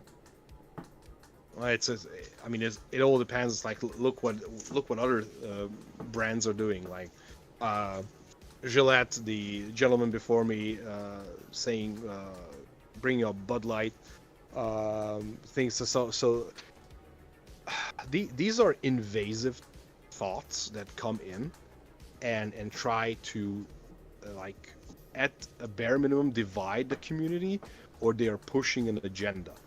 So I'm sure that there's some motive behind it, because I don't really see any kind of push from the other side in this hobby. It's always guys from, like, for example, Extra Credits, Midwinter Minis, and Sigmarsism, or whatever they're called. So it's always the people coming from the left who are trying to stir shit up, Right. if I may say things so bluntly. And if someone, for example, it's here in Hungary, it's not going to happen, but if someone is going to, like, if I play a Space Marine army and someone comes and is like, oh, look, there's the Nazi, there's the space racist, I'm just gonna, like, call him all sorts of names. Especially as how dare you judge me on based upon what army I'm playing, and injecting ideology behind my army, the army of my choice. So it's like they're playing their little postmodernist neo-Marxist games for woke credits, and it would be the best if they would just find some other hobby to ruin. I'd rather just stop ruining hobbies, but yeah, if I had a choice of them sticking in this one or moving on, I'd really wish they'd move on. Yep, it's as what I read in the comments. If you have problems playing the faction, which was the historically deemed wrong side of the faction, and this gives you some sort of physical symptom, or you feel uncomfortable, then just leave the hobby and Yeah, play like chess. don't engage in it to begin with. And I Yeah. quite frankly, But- I think Guy and Hattie should not have touched bolt action if that was genuinely an interaction the two of them had before the video was like, hey, which one do you want to paint? And she was like that abhorred by painting a German tank, the Panzer IV. She was that appalled, then that should have been assigned to both of them. Okay, maybe we shouldn't touch this. Instead, they idiotically made a video where the whole thing is just them bitching and moaning about it. So Yeah. So my suggestion is to these people should play chess, but I have to warn them, there are whites against blacks, and white always goes first. chess. So they might have a problem with it. Or Might. maybe they are secretly white supremacists. I don't know. Have to find out. We live in a weird world. So weird. Indeed. Well, thank you so much for coming on, man. It's been good to hear your voice after so long. My pleasure. Like, share, subscribe to Asmogon and myself as well, and I'll see you guys later. Bye bye, Greg. Bye-bye. Oh man. Yeah, make sure to check out Kill Team Hungary era on YouTube. He's got a great channel. And he's a good guy. These type do not understand chess. Probably not. I mean, to be fair, if you can get your head around 40k to the point where you don't need to look at the rule book or the codexes ever, or rarely, then I think you can play chess. But that's personal opinion. Alright, so I'm going to jump into the next call, and I'm going to see if I can try and get them to be a little bit shorter. I'm not running out of time or anything. We still got plenty of time. But I do want to... I've been letting the last few go a little longer than I should have. Alright. Aishaten, can you hear me? Yep, How you doing? doing fine. Oh, and Android does work this time. Nice. Yeah. Alright. So, what's your general thoughts on the Midwinter Minis video? Simply put, it's absolutely stupid. I mean, Well said. we're at the point where in Germany, the word Nazi means nothing anymore because it's thrown around so much, and everything turns you a Nazi. It's tiring, to be honest. Very. I would agree with that. It's very tiring. And I mean, the word uh, doesn't mean shit anymore in Germany, of all places. Good job, people. You made it. Yeah, it doesn't have any meaning here either anymore. I mean, it at this point, it just translates to you said something I disagree with, but I don't have a valid counter argument. It's all being called in Yahtzee means anymore. Hello? Uh, Oh, there. that was the internet of my mobile saying bye bye. Sorry. That's okay.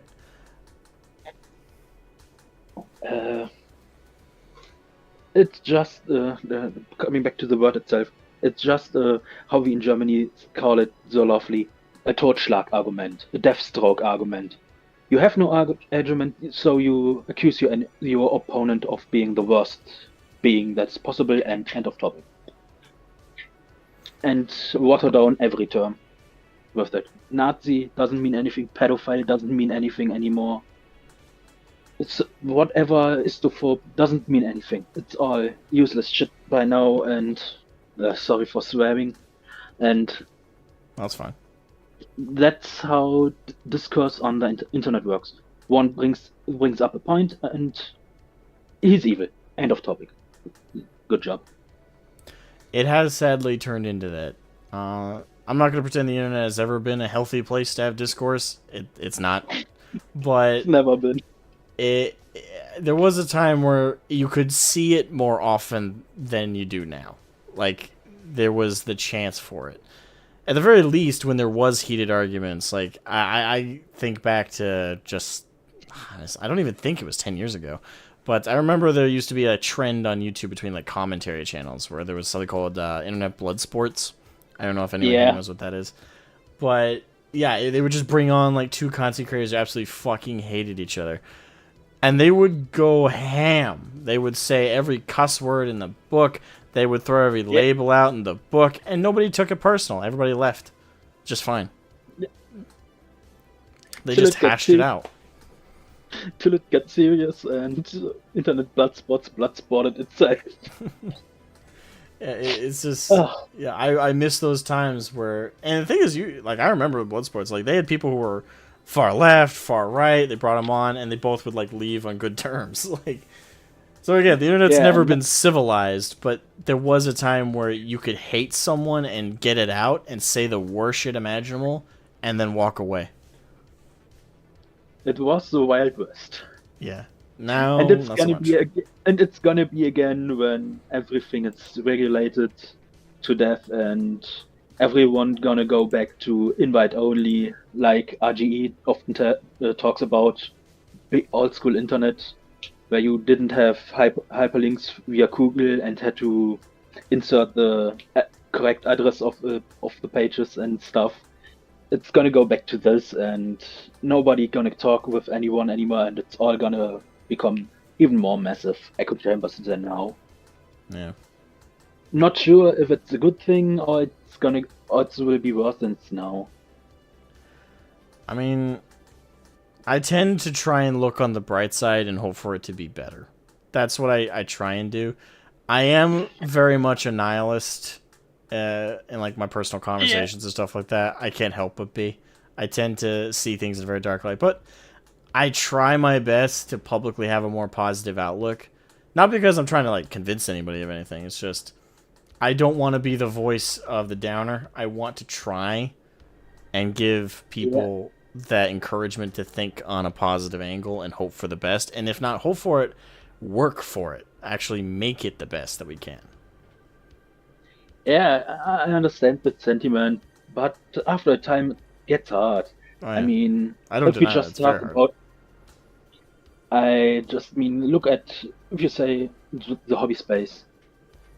I mean, I had a journey from card games over just enjoying nerd stuff via books and movies up till tabletop with 40k and stuff.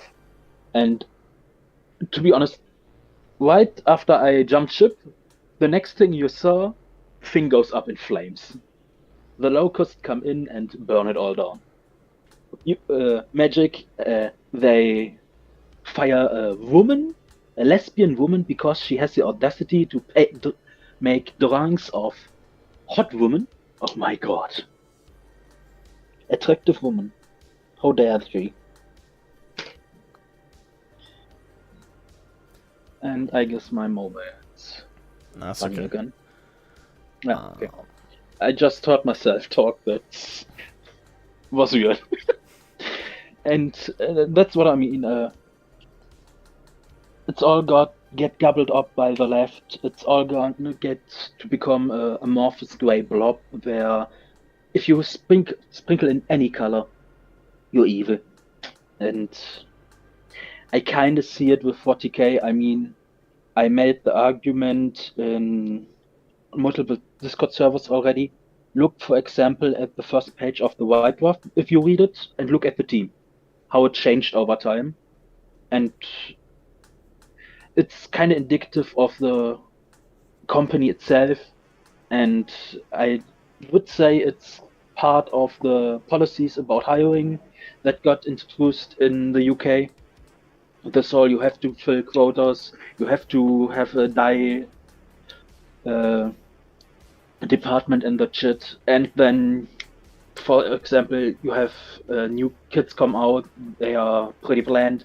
And then the one who designed it is on Twitter gloating about it. You look at him and you see exactly, I know what's your opinion without asking you. And yeah, it's hard to stay positive. It is very hard.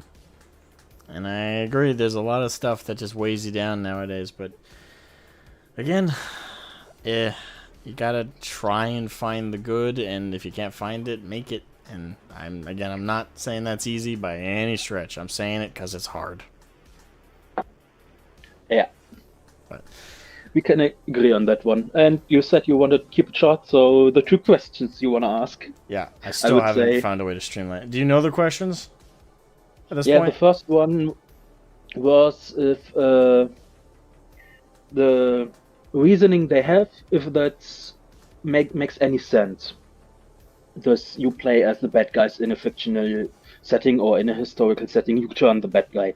I think this mindset is absolutely stupid, and if you have it, seek professional help, because everyone who would get turned into a bad guy through this would already have massive mental problems or substance abuse or something. There has to be a problem, or you can slow down, or you would see there's fiction, there's reality. You can separate the two. If you can't, you're not well. You need help. I'd agree with that. Do you think Simple that as. the mindset that they have is prevalent, or do you think it's not prevalent? In the bigger and more pushed voices, it's more prevalent because it's the zeitgeist, sadly. It's pushed by corporations, it's pushed by politics, it's pushed by academia. So it's easy to say this. I'm not sure if all who pray the woke credo are really into it and just don't do it for they want to keep it up job causes, but you can't look into people's heads. That's the fact. So prevalent, yes. Not sure if everyone who says it truly agrees. And said by truth, everyone who speaks the other way kind of gets stifled. So culturally, at the moment, it's very prevalent. All right. And do you think it's? Oh, sorry. Sorry. Go on. I was just gonna follow it up with the second question. Do you think that Guy at Midwinter Minis and Extra Credits and similar channels that have voiced this perspective to presuppose and prejudge people of their ideology and belief based on the factions and stuff that they subscribe to in their hobby and fictional stuff that they engage in, do you think that them voicing that and making those judgments, do you think that spreads that belief? I would say it doesn't spread it. It makes more people who wouldn't care about this stuff aware that those beliefs exist, and probably push other people in the opposite direction, because at some point it led sadly to, if you get accused enough to become a monster, lots of people at some point just quit and say, I'm gonna be the monster, or roll over if they can't stem the weight of the accusations. So it's I would say pretty even between it spreads and it's gonna wall up. Okay. And the third point, it's gonna at some point become a self-fulfilling prophecy, because they create the monsters through their hate they themselves spread, and we all know reaction creates a counter reaction, and if you put hate on someone, you're gonna get hate back, and they demand hate, they get the hate. That's sadly gonna happen at some point. Yeah, I absolutely agree with that point. I will say, I'll say this, and I think this goes out to everybody. No, you do not create. Nothing manifests your enemies more than you, and that very much happens when you push back and when you try and label people something, and when you try and subscribe to them a hate or a belief or this, that, or the other. The more aggressively you fight them on it as you subscribe those things to them, the more you guarantee that becomes the truth. And I think a good example of that, it's very far removed from this, so I'm not going to dwell on it too long, but the Pick-a-Me situation. And I know recently there's been a belief that she came back in a new personality. I'm not going to get into that. But with Pick-a-Me, the VTuber, who was bullied and harassed and sent death threats by the trans community. Yeah, I know. They created, I guarantee you, I've seen it, I was on Twitter at that time, they created transphobes out of that situation. 100%. They did. That's the whole self-fulfilling prophecy. Because now, I would say now, since there's the movement going about in this scale, we have more transphobia than ever before. Same with homophobia and stuff. There was never as much hate against those groups than before, and they created it all themselves. Mm-hmm. Because they accused everyone for everything about being evil. For stuff like you ain't fully gay, you're just bisexual as a man. You're not allowed to donate blood for long times of period because you're a risk group for STCs, which would be carried through your blood. That's nothing to do about discrimination. It's just precaution, because you can't test everything. And what do we have now? Record heights of contaminated blood. Because someone said it's histophobic. No, it was precaution. Not everything is forbidden because someone is evil or a lesser being. It's just circumstances are what they are. Circumstances. It's not discrimination in the sense of oppressive force. It's discrimination based on what is best for everyone involved. Exactly. And sorry, but the minority has to accept sometimes they don't get everything on the same level as the majority. And even if it looks evil, even though it's just meant well for everyone.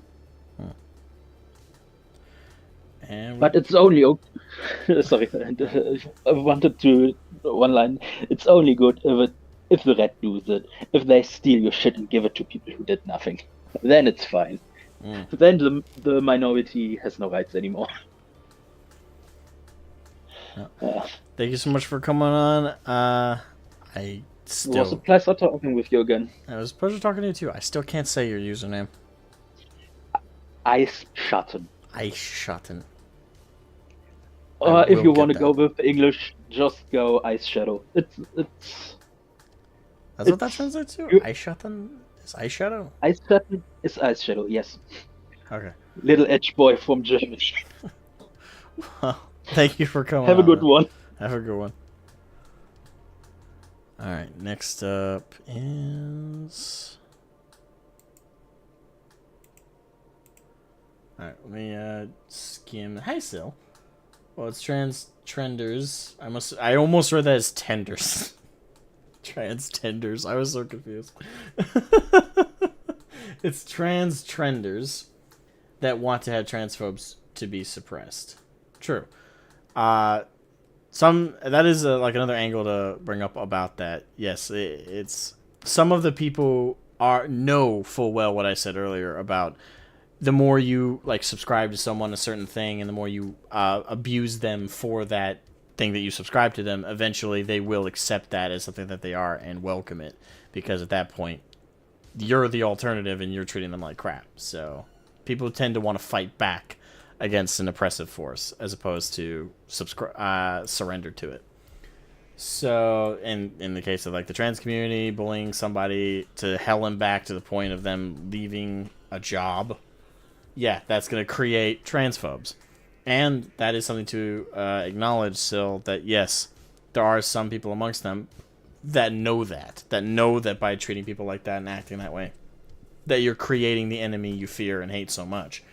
But it's just that they fear and hate them, but they want them to exist so they have a reason to exist themselves. So they have a reason to act and behave and justify their choices and behaviors and actions. If you don't have an enemy, you don't have an enemy who then gives you reason to justify such abhorrent behaviors. So you need one. So to them, it's a good thing when they make new transphobes. And unfortunately, it's an endless cycle at that point. Right, so I'll bring Afiel in. Hey, man, can you hear me? Ahoy. How are you? A bit that tired from work today, and it was horrible, but yeah, I survived another day. I'm glad you survived. I'm sorry it was rough. Yeah, it was just like people, there sometimes is living, and some people are just existing in their flat. They live a little bit different. No, the entire thing about this video was just like, oh fuck, no, why? And you think about like, hey, you're German, you're evil. Oh, never heard that one before. And at the same time, like, don't make me paint the Nazis, and at the same time having a World of Warships promo code or something. So sometimes I don't know what people like that think. It's like, hey, you play Azur Lane where you collect anime waifu ship girls. They are named after German warships. Oh, it makes that a Nazi too yet? For now or what? It's like you play a waifu collector on your smartphone. Now you're Nazi. You know what I mean? Yeah. It's the same mentality we've struck up against multiple times. And to be honest, I know some people who play bolt action, and one of them plays the Waffen SS, and he's a gay guy from my country. So, having fun with making that argument. But the funniest part about it is like, my friend who is gay and plays bolt action said he's more afraid of the Rainbow Gestapo now than the real Nazis, to be honest. I mean, there's certainly more good chunk of reason to be more afraid of them. Well, first of all, they're actually more prevalent in the modern day. The Nazi party, they're gone. Well, all we got left is neo-Nazis, and they're not exactly prevalent. And for most of the people, if correct me if I'm wrong for the way of spelling, but most of the time you're guilty by association most of the time. So everyone that is like friend with this and that is this and that. And don't forget that Hugo Boss still uses some patterns for the sewing for the suits that were used for the Waffen SS uniforms. And some of these old patterns are still in use. So everyone that has a rich Hugo Boss suit is a Nazi in disguise. Maybe.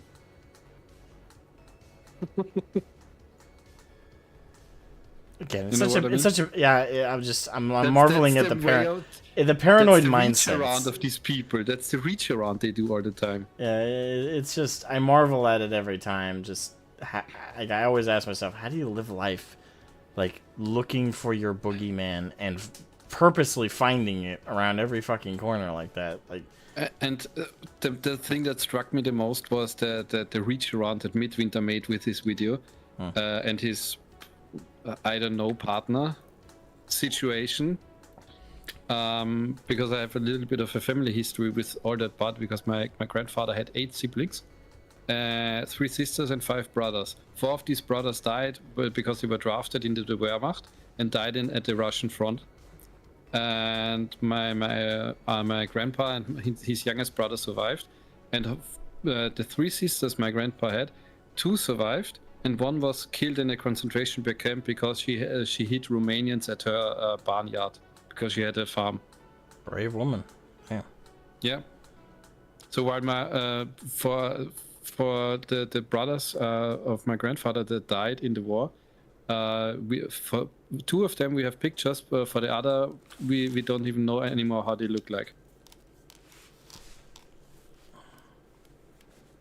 No pictures? So yeah, and no, because back then the war was in that part that they didn't even bother making pictures or sending Iron Crosses anymore.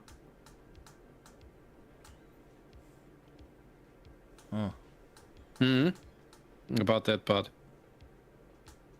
And from what my grandfather was a pilot in the Second World War, and what he told me about the Waffen-SS was that the Wehrmacht never tried to engage with them because they were fucking maniacs. They were crazed zealots and just batshit insane. Yeah, and that's why that's been brought up several times today in this stream and in other videos. There, again, to stress it, the Wehrmacht were not clean. Like, that is 100% true. Arn brought it up earlier. That theory is wrong. And anyone with a functioning brain knows that not everyone in the Wehrmacht was not a Nazi and was opposed to the Waffen-SS. That being said, To be honest, the opposite is also true. Oh, sorry, not true. Please show me a part of the Second World War of any faction that was clean. Yeah, like clean and war don't go together at all. Yeah, and the thing is, they were nice and good soldiers on both of every side. I don't think that every Japanese in the Manchuria in China was a mass murdering maniac. Most of the times, many people were drawn into it, and some said no, and some said, yeah, I will do it even if I think it's wrong. And some people were shot because they said, no, I won't do that. So if you have a war between many factions, nobody is innocent and nobody is guilty alone. Yeah. And that's the thing that most of these people get. There is something called nuance. Yeah, and that's why when it comes to blanketing the Wehrmacht, and basically what Guy from Midwinter Minis did, which is just blanketing all of the German forces as Nazis, he's more or less making them all out to be, they're all Waffen-SS, crazy psycho, swastika tattooed and wearing nut jobs. When the vast majority of the German armed forces of the Wehrmacht, and again, we don't have exact numbers, it's not like a poll was taken, but I think it's certainly towards the end of the war, when there was more conscripts than there was anything else in the Wehrmacht. I would argue the majority of them were not Nazis. They were just soldiers doing their job. Just imagine if you go like for bold action, restrict and remove every army that did atrocities in the Second World War and see what stays. There won't be any tabletop left. Correct. But the thing is, today some things make me just mad, because you can order Mein Kampf, the Hitler book on Amazon, but at the same time books like Dr. Seuss children books are banned because they are too racist. The modern world we live in is fucked. Yeah. And that's just so, what the hell? And don't forget, I'm also from a German-speaking country, and my country was taken by the Nazis. And like days before the Germans invaded or freed my country, they assassinated most of the government, so dismantled the country before they invaded it. Broke it down so it'd be easier to grab. Yes. And that's just all the things. It's like when people they are so fucking mental these days. And to be honest, if someone is a real Nazi, a real neo-Nazi, and just keeps his shit for himself and plays a tabletop, I have rather the far right and far left extremists play tabletop and just keep it to themselves than have weird banner carrying freaks walking through the streets. I agree, and that's I think where a lot of people stand with that is it's not that you have extreme political views that we're gatekeeping you out of the hobby. It's the fact that you're expressing them in this space through this space. You can have whatever political ideological belief you want. I don't give a shit. No one does.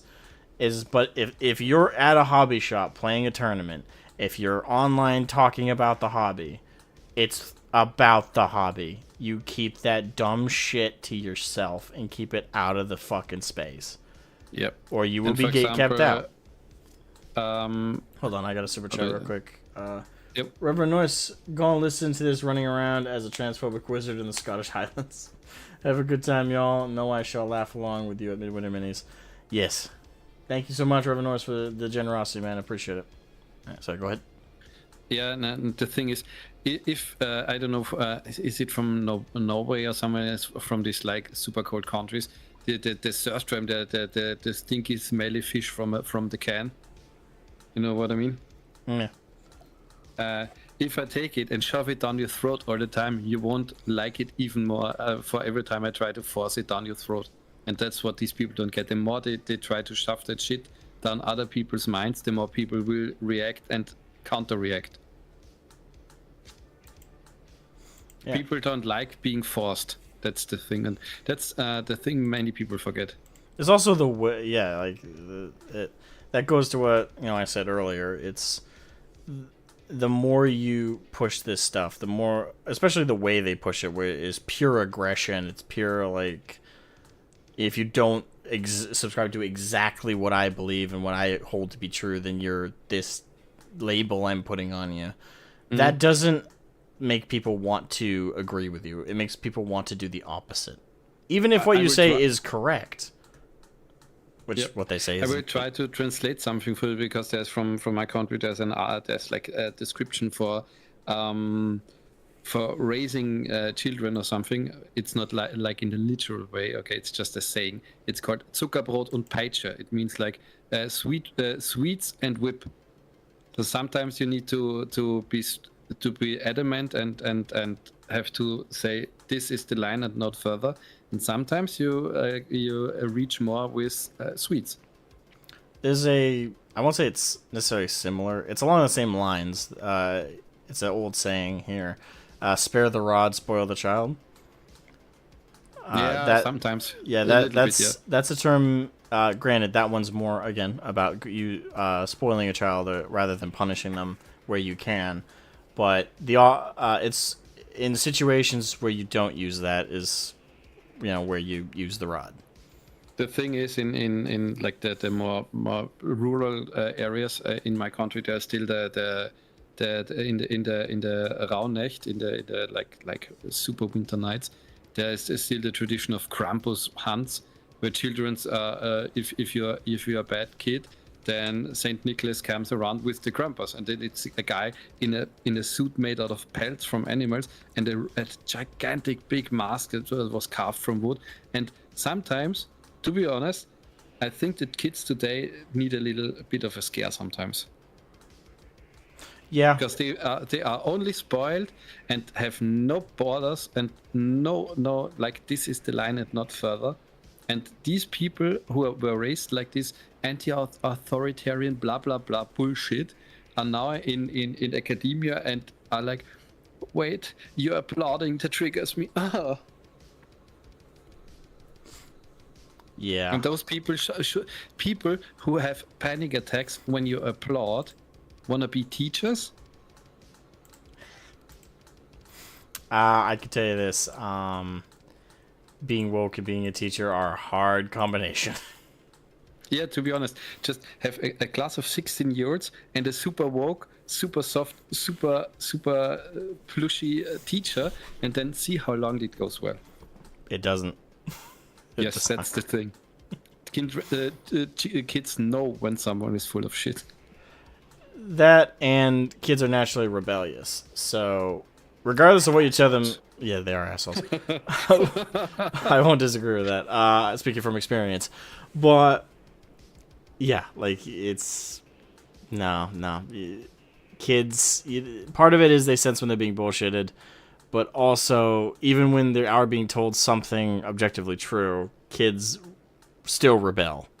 Like they don't like being told stuff not or instructed on things not on their terms. They are forced to accept it begrudgingly, and it's very begrudgingly.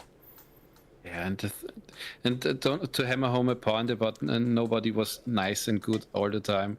Don't forget how many Nazis were after the Second World War taken in by the Americans and the Russians for services, like the FBI, the NASA. What was it, the atomic bomb for? Quite a few. Yeah, and people like, oh, we were the good guys. You took so many Nazis in. No. And then there comes history denial. That is a factor to keep in. We're a bit straying off topic. Yeah, I wanted to, because my one of my pre-talkers were talking about like this, because I found it only in German, that someone that wasn't a German could only be in the army if he goes to the SS, and there was something called Volksdeutsche. I don't know, there's no English translation, but somewhere in this article there was actually part about like if you are from a country that was supposed to be German and you come back to the Reich, you can be in the Wehrmacht, but only if you take the German citizenship, because actually Hitler himself had to take the German citizenship to fight in the Prussian army in the First World War. Because he was Austrian. Yep. It's amazing. He was everything he hated. He revoked his Austrian citizenship, then took the German Prussian one, and the Weimar Republic kept that same system. Yeah. All right. So circling just to support my fellow history buff friend. Yeah, and because we were talking also at the time about Louis. Remember the time when he made his Adeptus Astartes video and people were triggered because he said Space Marines can be made from boys. Can be made. That's they are made from young boys, and people were triggered. But what if the boy identified as a woman? I don't remember that being a prevalent response. Nah, some of the YouTube commentary was like, but what if he identifies as a woman? Some of that had to have been tongue-in-cheek, making fun of people. Like, maybe that, maybe maniacs. I don't know. Sometimes I don't know what's real and what's satire anymore these days. No, that's the thing. What was yesterday's jokes is now today's reality. So I don't fucking know either. As a guy from my country that's into satire and comedies, like he just gives up because politics and the youth making so much satire all the time that he's it's a breadless job for him. All right. So, do you want me to swing the questions by you, or do you think you've said your piece overall? I think I said my piece, and I think you know what my yeah, I know what your answers would be. Yeah. Well, it's just mental. Yeah. But keep fighting the good fight. Always. Yeah, and remember, sometimes I feel like you're the three dogs of the resistance. The only thing is you need a radio station and some Fallout 3 soundtracks. Fallout 3 soundtracks. Awesome. So have a nice evening. Have a nice one, man. Thank you. See ya. Maybe I should do that. Maybe I should take this a little bit more literally, like a radio show. I tag it as the open mic. I do consider a radio show on my channel of sorts.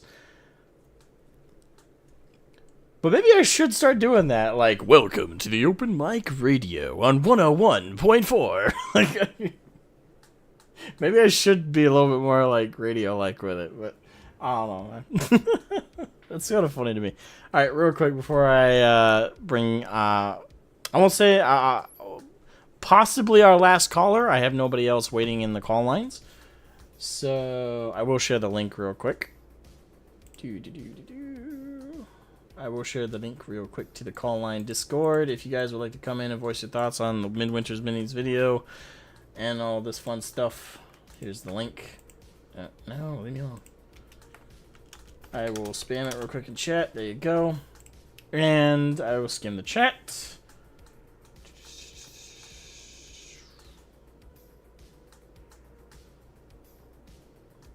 If you think because a guy plays Germans or Krieg doesn't make them Nazi. Wait, what? Tiamat D-Lord, how you doing?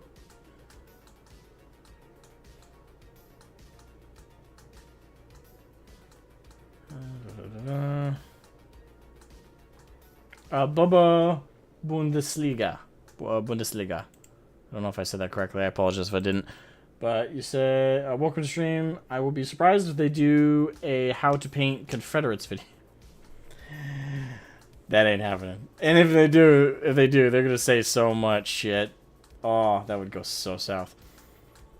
I just realized how go so south. Wasn't intended to be a pun, but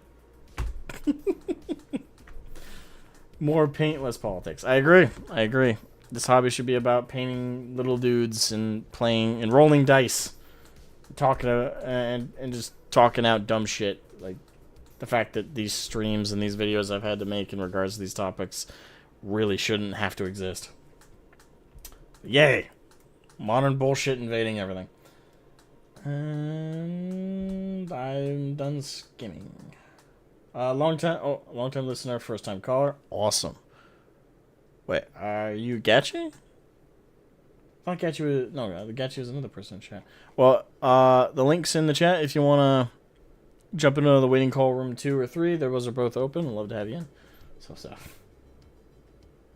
That's many Germans today? Yes, it's been a lot. But I actually expected there to be a lot of Germans today. Alright, I'm pulling in the next caller. Gachi, how you doing? I'm good, thanks. Thanks for having me on. Welcome aboard. So, what do you think about the Midwinter Minis video? Well, yeah, I think I'm in agreement with what we say is a bit stupid, but for context per se, I've been pretty public already, but I am the Wargaming House guy who, as far as I can tell, made the first bigger tweet on it. As far as I can tell, I might be wrong on that. But so that might be a bit of a skewed opinion. But I have come to the thought that it was rage bait, because he didn't think bolt action would do numbers, which historically speaking on YouTube it hasn't. So I think the main crux of the video was the rage bait him more than anything. Right, so you think that it's all just for show? Guy didn't mean or believe any of it? I'm not going to say he didn't mean or believe any of it, but more of a we're probably not going to get numbers on this. Let's make it as controversial as we can. That sort of type deal. And that is a fair perspective to have. And I will say I don't think that's the case personally, but that's from my point of view. But that's mainly based on the interactions I've had with people with similar beliefs to what Guy has expressed in this. I've met a lot of people that say these kinds of things unironically, and a lot of the time when we say stuff like, oh, you know, this was just rage bait, this is just clickbait, oftentimes in my experience it's not been. Like, that's what we hope it is, because at the end of the day, the less people actually believe this shit, the better. And if it is just rage bait, we can thankfully move on from it and know it's not the truth.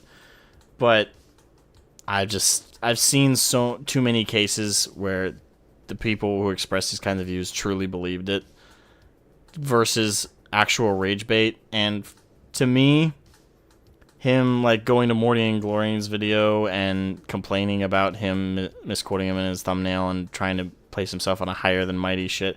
When you defend your video like that, I think he genuinely believes it. Yeah, probably a good point, but I do think I'm not saying he doesn't believe what he said, obviously. I think he does believe it unironically. But when you go back and look at all the videos he's done, like he's had a few World of Tanks or World of Warships promotions previously, it never been an issue. He's obviously paints 40k mostly, which is a bit, well, it's been said before, and there's no good faction in that, on the stream especially, and it's only when he come to doing bolt action where he's taken issue with a faction being filled with the bad people. Yeah. I do think I'm not saying he doesn't believe it. I just think the initial crux of the video was that he wanted to make this video, but he knew he wouldn't do views, so he thought make it controversial as he could, because he must know he looked like an idiot in this video. And I think this whole defending thing, he does believe it unironically, and he just coping a bit. If I get my point across clearly, I sometimes struggle with that. No, I think you're being pretty clear. You think that he believes what he's saying, but the reason he's saying it is for the clickbait, less because he actually felt like he needed to make the statements that he did. Yeah, because I forget the name of the channel, because I was speaking about this in a Discord earlier. I could look her up, but I can't bother, to be honest. Another channel who was originally predominantly 40k, not 40k, sorry, bolt action, would struggle to get over 1,000 views. Paint channel it was, can't remember which one. And he would then swap 40k, and his views shot right up. So there's going to be more than just the one example. I'm thinking of a container name, I'm sorry. But it's going to be, you're going to see stuff like I think a flat bolt action paint video doesn't do the numbers. You're going to know, like, stuff like the extra credits video. We're still talking about it today. Like, that's for a YouTuber, that's pretty good to still be talking about content, good or bad, in some people's minds. So there is something to be said about infamy sometimes being more preferable to fame. Oh yeah, well, it's like all publicity is good publicity. Like, yeah, that's just my theory on it. As long as you can stick in people's minds and make sure they don't forget. Yeah. Whatever else comes what may. Yeah. Well, days later now, we're still talking about Midwinter minis and all that. For a content creator, I know you're one yourself, like, you're gonna look down and say, right, we're getting numbers on this video that wouldn't have got numbers. Comments and dislikes are still provided to the YouTube algorithm. Like, and he was heavily like, oh, let me know your opinion in the comments. Like, I think he was fishing for... interaction, fishing for interaction. Yeah, interaction. I do the same on the Wargaming Twitter account, don't get me wrong. Yeah, I mean, I see what you mean. Yeah, and I know you don't want to talk about it per se, the whole Hattie situation, but... No, I if you want to say it, go right ahead. I'm not going to dig into it, I've made my opinion public already, but I was the one who kind of brought that back to the surface. I've seen it my thing be retweeted a few times on it, and I regret it a bit, I suppose, but I know it doesn't necessarily have a huge bearing on the subject, but at the end of the day, the way I see it, he's a big enough channel to be representative of 40k. You get what I'm saying? The Warhammer community. If you have someone that big representing it, going into other community and then chatting shit effectively, whilst having skeletons in the cupboard, like, it should be out there, public knowledge, like, you get what I mean? Because you can have a lot of patrons who have no bearing of it. I used to be a pretty, I wouldn't say active follower of Midwinter minis, but watched him pretty regularly, and I totally missed that drama, I suppose. Oh, I did too. I've been subscribed and regularly watching Midwinter minis for the last 2 or 3 years. I had no idea he and Penny separated. I had no idea about that divorce. I had no idea about that. And I don't remember him ever bringing up politics before, but my friend group has all told me he's brought it up several times before.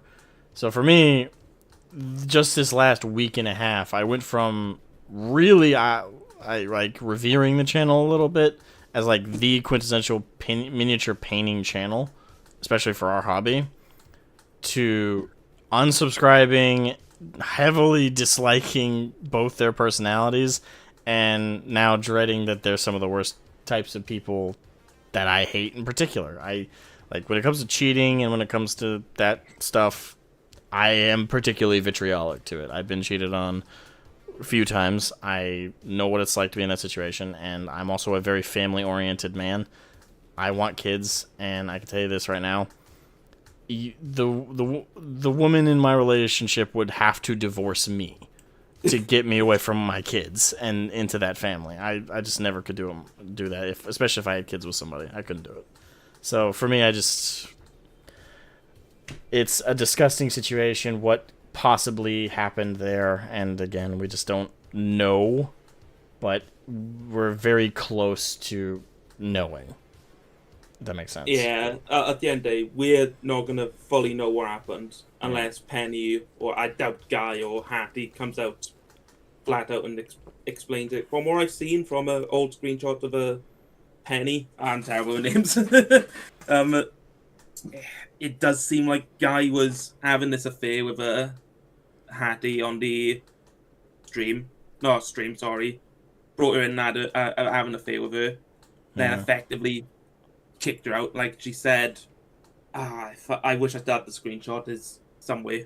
That she has to effectively send the kids to him in a bag, like, which that kind of would the straw that broke the camp back to me. I could have lived with the whole like really stupid rage baity like wokey whatever nonsense with the bolt action stuff, but I know a lot of people are gonna be the same boat with me where they're not comfortable supporting a guy like that, like, if you get what I mean. Yeah, I get what you mean. Bit of a derailment, like, but no, it's still related. We're still on topic, yeah. But yeah, I do get what you mean, and I very much relate to it. I mean, for me, I definitely could have kept watching and subscribed if it was just a stupid drama with bolt action.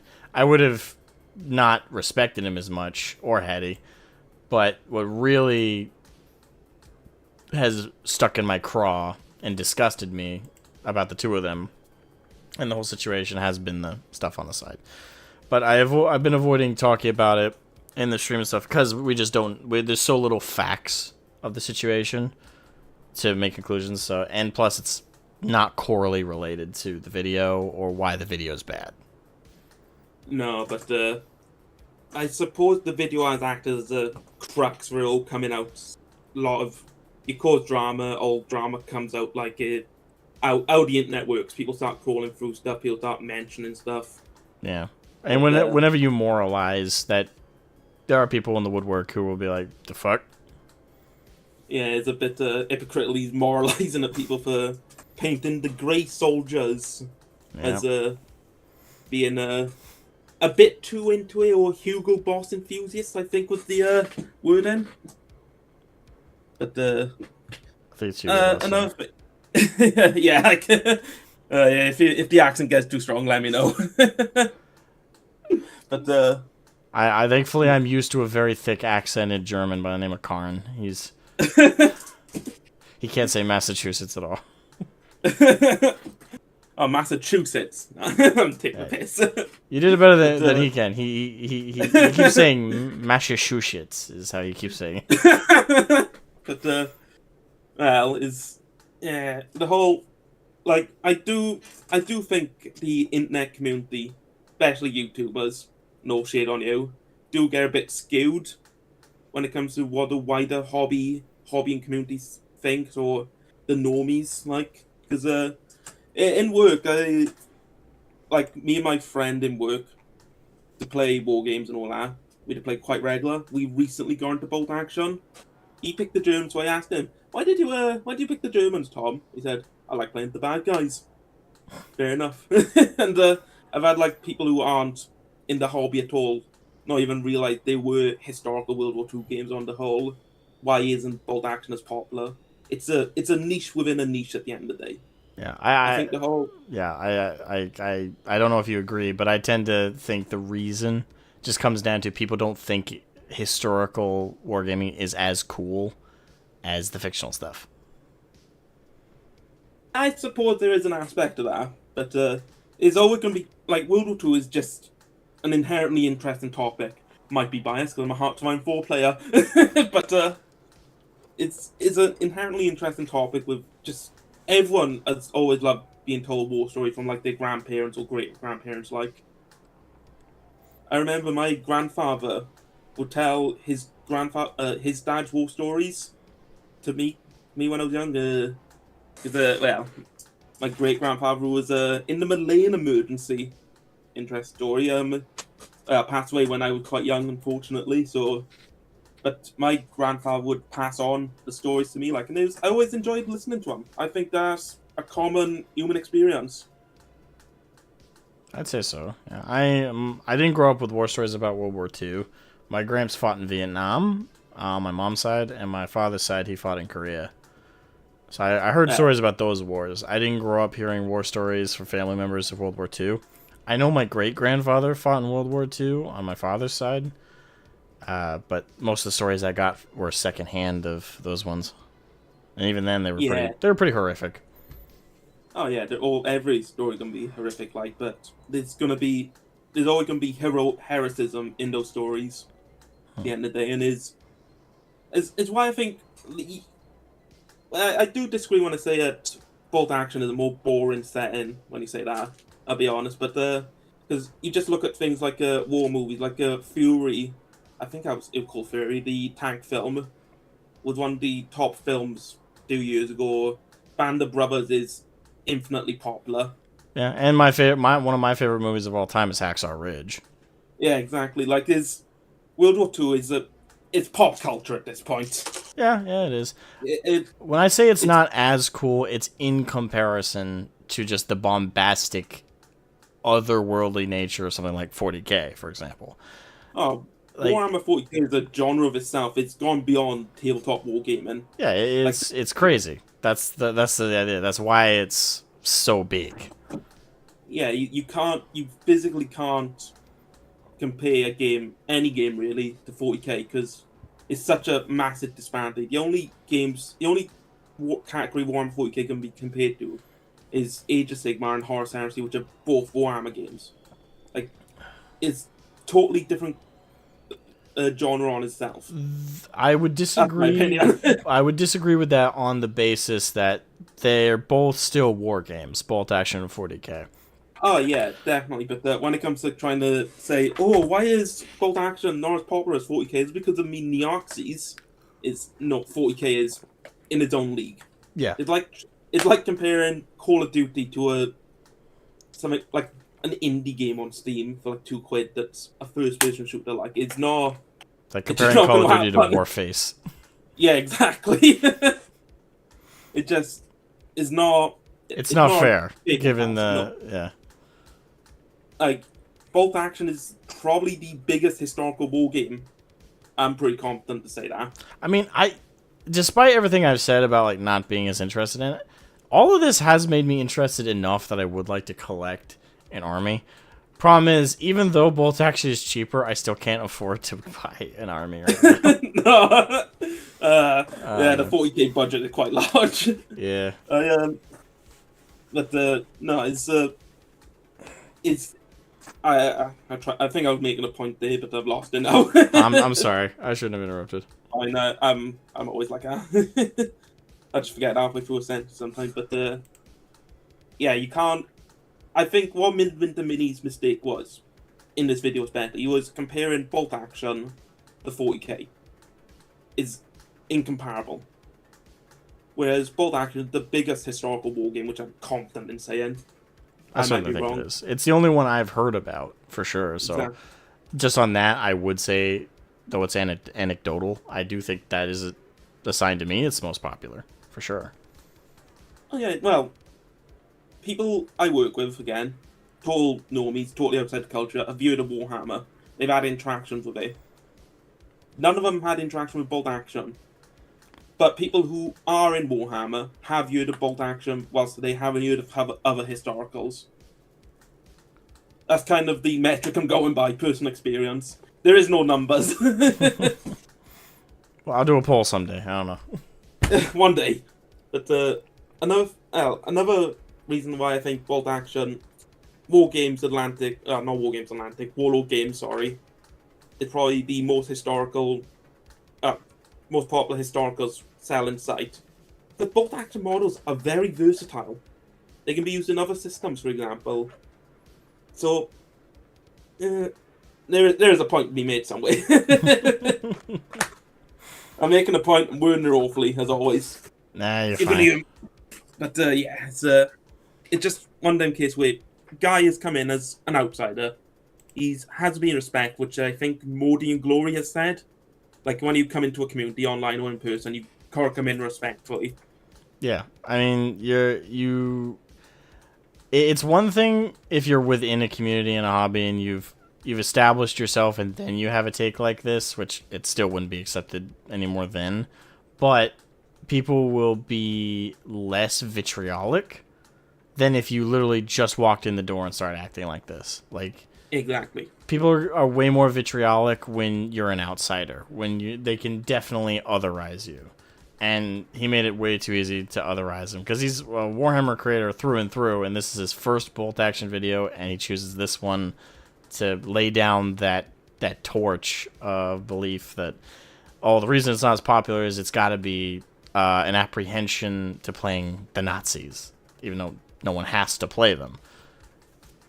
No, exactly. Well, one of my friends who get into hobby, I don't work with him, so I haven't brought him up, is he bought British as well. I like to collect British. We are going to have Britain versus Britain games at the end of the day. Train exercises, alternate history. Like, there's a huge amount of possibilities with Bolt Action as there is with any war game, Warhammer included. Like, Guy and Penny have come in as outsiders. Not Penny, Hattie. Come in as outsiders and just assumed every game are going to be Axis versus Allies. No flexibility. And it's just not at the end of the day. It's such a massive conflict with huge opportunities for all history. Even Wargaming Atlantic to encourage, like, oh, what if Sea Lion did happen? Here's rules for that and army lists. Or if XYZ happened, there's like, they have a whole range of weird war, for example. Like, so I think they just come into it all wrong, pig-headed, let their own biases come in, tried the rage bait, and just made himself look like right twats about it. Yeah. I'd agree 100%. Although I can't put it in as amusing fashion as you can. Right twats. It's the Welsh charm, I've been told. Yeah, it is more fun to put it that way. I just got the American, they're just a bunch of fucking jackasses. I will be a bit more creative with the whole descriptor game. Bunch of dickhead twats, man. Pretty much. But yeah, that's my opinion on the matter. Like, is my 20 pence. I appreciate it. Do you want me to run through the questions I asked most everybody else, or do you feel more comfortable just leaving it there? I don't mind answering some questions. Two questions I've been asking everybody is, do you think that the mindset Guy, Hattie, and extra credits to reference them have is prevalent? The belief that if you engage in, like, playing the Germans from World War II, for example, that's somehow suspect to you idolizing or agreeing with their ideology. Do you think that belief is prevalent amongst people? No, because 99.99999% of people can separate fiction from reality. Yeah, I'd agree with that.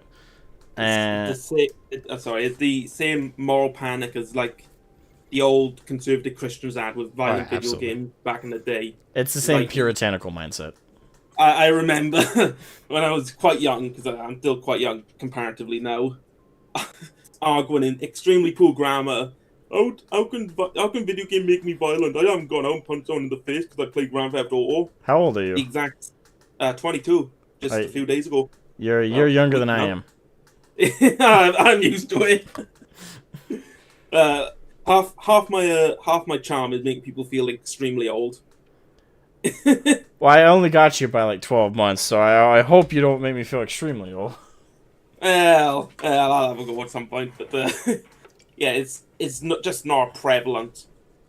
I regard that argument the exact same way as do video games make you violent. Yeah. It's not just a joke. 100% agree.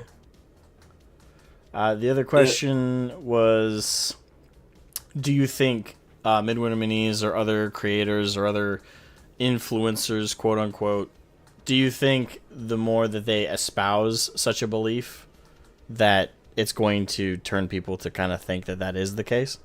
Or do you think that them voicing it is actually resulting in the opposite, perhaps? Bit of column A, bit of column B, I suppose. Like people are going to be more gullible than others, in a way. I can't say absolutely. Oh, everyone will agree or everyone will disregard it. There are going to be people who watch that video and take away as, wow, this game must have a really big Nazi problem. I'm going to avoid it. Or, wow, this, as we've done, it's like, these people are idiots. What are they talking about? And they're going to people in the middle are like, oh, that's inserting in. And they're going to go and comment and see people talk quite respectfully, which is above me, I'll be honest. Where they're like able to say, yeah, I play German because this, that, this, because of reason X, Y, Z, whatever. I can't answer for sure what people are going to say, but I think the majority of people are going to be a bit apprehensive, shall we say, but that might just be me being biased again. Possibly. I mean, I do think that the answer to that question, I do think, is a little bit into column A and column B. Because you're always going to have the gullible 5% or so of people that'll absorb it, either because they're young or they're just simply impressionable people, and they'll take on like the perspectives of people they idolize very easily. But yeah, I'd like to think most people are not going to be affected by an influencer simply saying something like that. But I say that, and then I think about Logan Paul, I think about Andrew Tate, I think of all the students I have at my school that have copied and imitated their behaviors. Yeah, at the end of the day, people are going to be influenced. People won't be. Is how people are. Yeah. Whether or not they are or not. But I did have a train of thought there, which I've lost now. I'm told I'm terrible for it. That's okay. But I have actually lost it now. I'll remember this now, right before I go to sleep, and I'll think, fuck. But the noise, I remember now. Where I think the Hattie Penny thing is somewhat relevant is that people who do idolize Midwinter Minis, because he puts on the persona of a guy who's done no wrong, good guy, good hobby guy, not you're doing no one type of persona out there, whether on purpose or not, couldn't tell you. But if they go off now and see, this guy done XYZ, which is incredibly shitty, I do think I'm gonna make people think, if he'd done this and just not lied by omission, where else is he lying by omission about or not being fully truthful with? Like, it's not... Obviously, the private stuff, I said earlier, I do regret making it as incredibly... Well, that post blown up as it did, but it is still somewhat relevant to the... At the end of the day, they are a public figure in the community, whether they like it or not. And that people do have a right to know if they have done something incredibly shitty. Because my dad now, don't have no malice against him, but he left my mother when I was quite young. Can't remember the exact age now, top of my head, but he always did his best to support me, but at some point the money just dried up and he wasn't able to pay. But I know for a fact he would do anything for me, whereas with Midwinter Minis, I don't get that impression. And I've seen my mother struggle as a single mother with 2 kids, So I can't... For me, that was the straw that broke Karen back, and when I did make the post on Twitter about it, which is the one that gets retweeted quite a lot and quote tweeted as a proof of what he did, it was a bit of a emotional post, like emotionally charged, but at the same time is relevant to the point that he has gone out. I wouldn't say slandered the community. I won't go that far, but said X, Y, Z and gone all holier than thou. Was having all this shit in his cupboard, like. Yeah. I can agree to an extent. I'll bring something like that up. I mean, for me, the line is everyone involved a content creator? Because, you know, in this case, it's hard because Penny was in several of the videos. Guy did bring up his little ones and the pregnancy, and he did make that public. Therefore, he, in my opinion, made it the public's business. You can't turn that key back around, I don't think, personally. Yeah. Sorry. Yeah, I would say that if you make it public, you can't turn it around. That's the case. And so, yeah, the public, if there is evidence and stuff out there that you could present, absolutely do it. But at the same time, same virtue. I think just because you're a public figure does not mean instantly you're never allowed a sense of privacy again. Like, I think that you can still have that. Oh no, I totally agree. But it was a public breakup at the end. Incredibly public. Penny and Guy were both making Instagram posts on it. There was Reddit threads. It was incredibly public. Right. A lot of it has now been deleted, but the internet never forgets. Blah blah blah. Yeah, that's where I agree that the public had the right to know the details. If it was stuff dragged out of personal texts and like people's like accounts were hacked to find the stuff, then I'd be like, nah, it's not okay.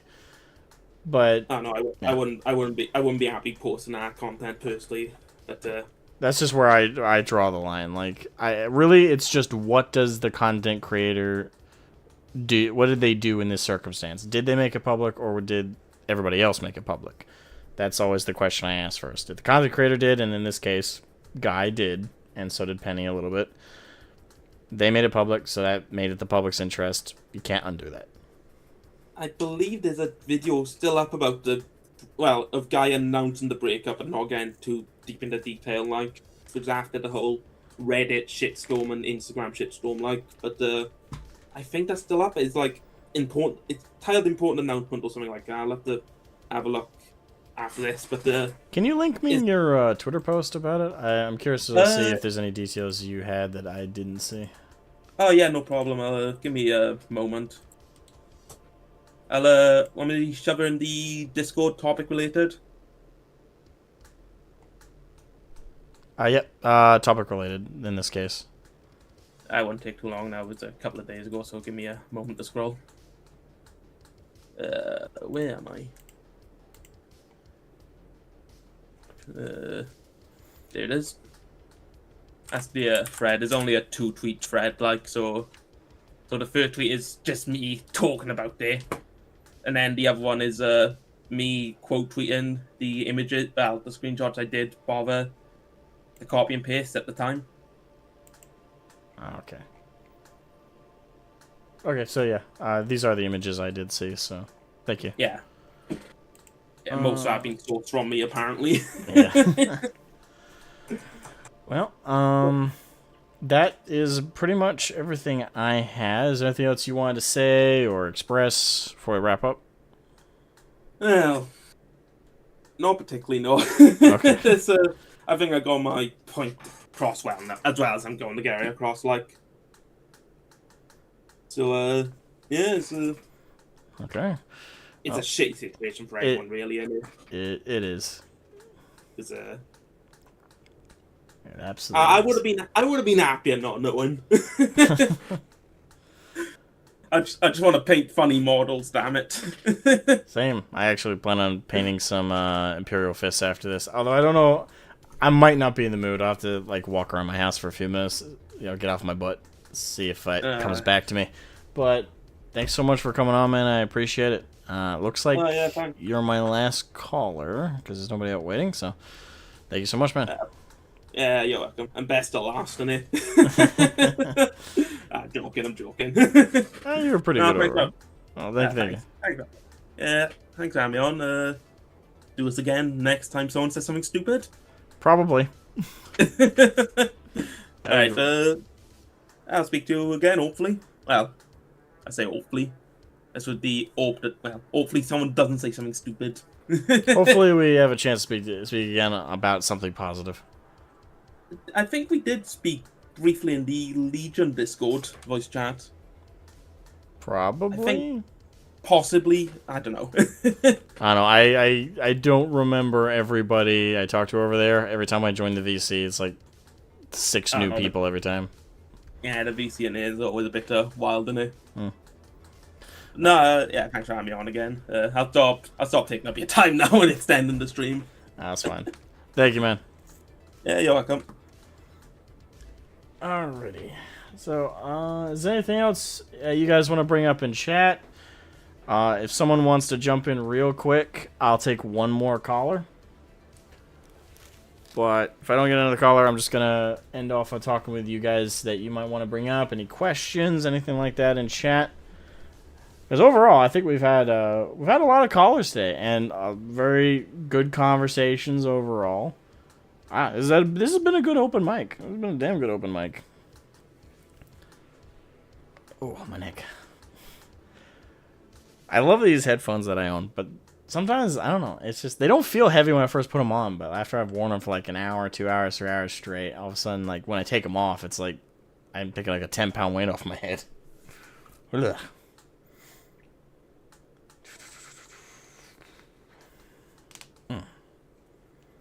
Are you so racist if you paint all your SS officers as black? Somebody do that, please. Let's confuse the Warhammer people on Twitter. Confuse the shit out of them.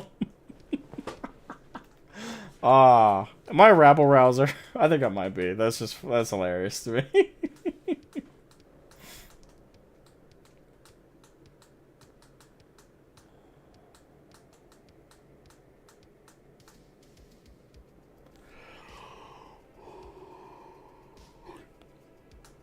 Excuse me.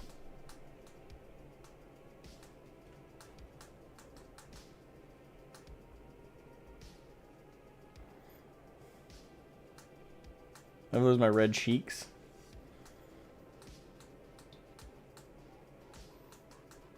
Is that to me or is that to Gachi or Nathan? Because you got the arrow thing, so I'm not sure.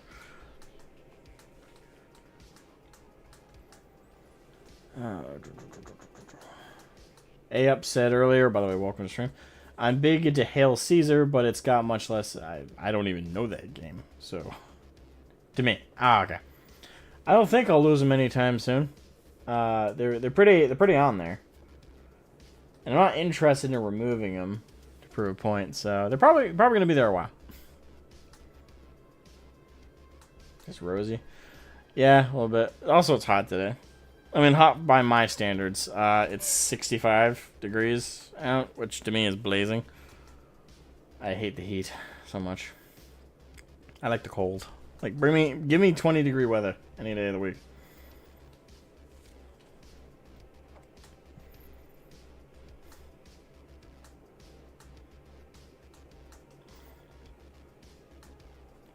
Yep. So I guess to end off, you're a young version of Santa Claus. I definitely got the rotund part for that, for sure.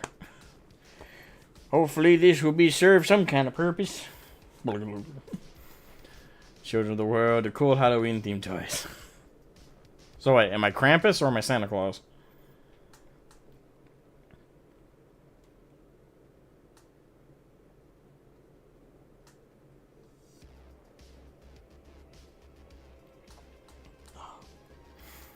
But to close out, guys, we had some good calls. But overall, my take is the same. And I was glad to hear a lot of people kind of coming at it with some slightly different angles and stuff. I do not demonic. I didn't know demonic was a verb. But I will take that as I do not look demonic. Okay. Yet. If I light the tips of this on fire, you'll have a different opinion. There you are, playing Wargaming Gothic, and suddenly you are Helsing. You didn't ask for this. You didn't choose this. I would choose this. That would be awesome. No, there's downsides to that, though. Anyway. But, yeah, overall, Midwinter Mini's take is still absolute garbage. And I really just stand by that I find it worse that he was so snakily like, oh, this is just a possibility or a thought. What do you guys think in the comment section below? Like, I didn't see that as what some people have clearly seen it as. No one called in, but like I've seen some people say that they, that they were more forgiving towards it because it didn't seem like he was actually making any accusations. I do think he was. I stand by that. The heavy-handedness of his suggestive questions, the leading questions, I said it best in my response in the Morning Glory video. It's just snaky.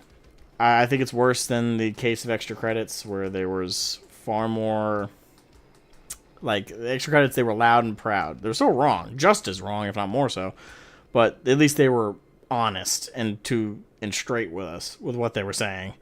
It was stupid as shit, but it was still straightforward. This, to me, it's the snake in the grass. Just, maybe, kind of, it's a possibility. It's the language of someone who's trying to get you to think and think a certain way, but isn't confident in their ability to convince you in a verbose fashion. That's all I took that as. He had a very clear-cut, conclusive belief. So, that I stand by that. As for the questions I threw at everybody, I guess I'll answer those more directly. I think I already answered them a couple times, but I'll do it again more directly here. They are watching reaction videos, and suddenly you are as begun. You didn't ask for this. You didn't choose this. You don't want to be me. You don't want to be me. There's so many reasons you don't want to be me. I'm a jackass. I mean, I can say this with confidence. I'm morally better than certain people we've talked about, for sure. But I'm still an asshole at the end of the day, for sure. I think I'm a reasonable asshole. I'll do that. But I'm still an asshole. 100%. You don't want to be me. But, yeah, as for the questions, do I think that the mindset that is espoused by Midwinter Minis and extra credits, do I think that's prevalent? Grand scheme? Yes, actually. I do think that the mindset of predisposing and presupposing things about people based on very loose fitting puzzle pieces, if you will, of like someone liking the Germans in Bolt Action or playing the Axis more often than not on like a video game.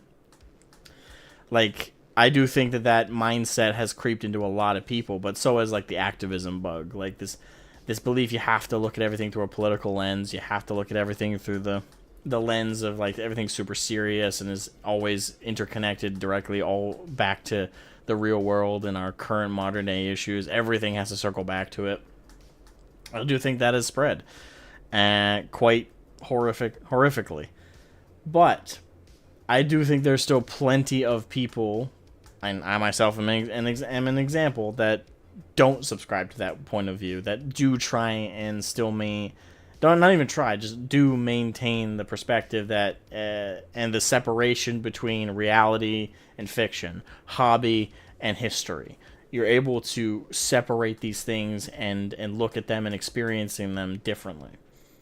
I do think people are, there's plenty of people who are capable of that and are doing that, and that's why I'm not completely hopeless on the topic. But I do worry that the population of people who believe along the lines of Midwinter Minis or extra credits or anybody like them is growing. And I fear it will continue to grow. I could be wrong, and I hope I'm wrong. As for the second question, in regards to whether or not people espousing that belief, like Guy from Midwinter Minis or the Extra Credits crew, do I think them saying it or them espousing it as content creator spreads it? Yes and no. I do think it spreads it. It's yes overall, no in specificity. overall it definitely spreads it, because I think a lot of young people who watch these channels, or younger people I should say, and not even just young but just impressionable people, watch them, idolize these channels, idolize these creators, and then when these creators tell them something, they want everything in their soul to believe that they're right because they like them, and they want that. It's that sunk cost fallacy, and that applies to emotions as well. It's that sunk cost of emotional investment in and passion into these creators. So when they say something that objectively is wrong and is morally or ethically questionable, some people are just at that impressionable level, whether it's due to youth or some other reason. They just don't want to accept that, so they fall for it, or they fall into it a little bit. And it's just like step by step by step do they start turning into the extremist activists that try and push this crap on everybody. Now, in specificity, I don't think it's entirely true, because in this case, specific case, Guy is appealing to the Warhammer and tabletop community. And I think that this community is more resistant, not impervious for sure, but more resistant to the idea of judging and predisposing and presupposing things about people based on something as silly as the faction they follow or subscribe to in these games. I think that this hobby space is particularly resistant to it. Now, is it because most people in the tabletop sphere are older and have experienced more life and are able to, disconnect from like content creators and stuff like that? Maybe. Or it could just be the type of people we've fostered in these communities, but I do think we're more resistant to it than some other hobbies and communities.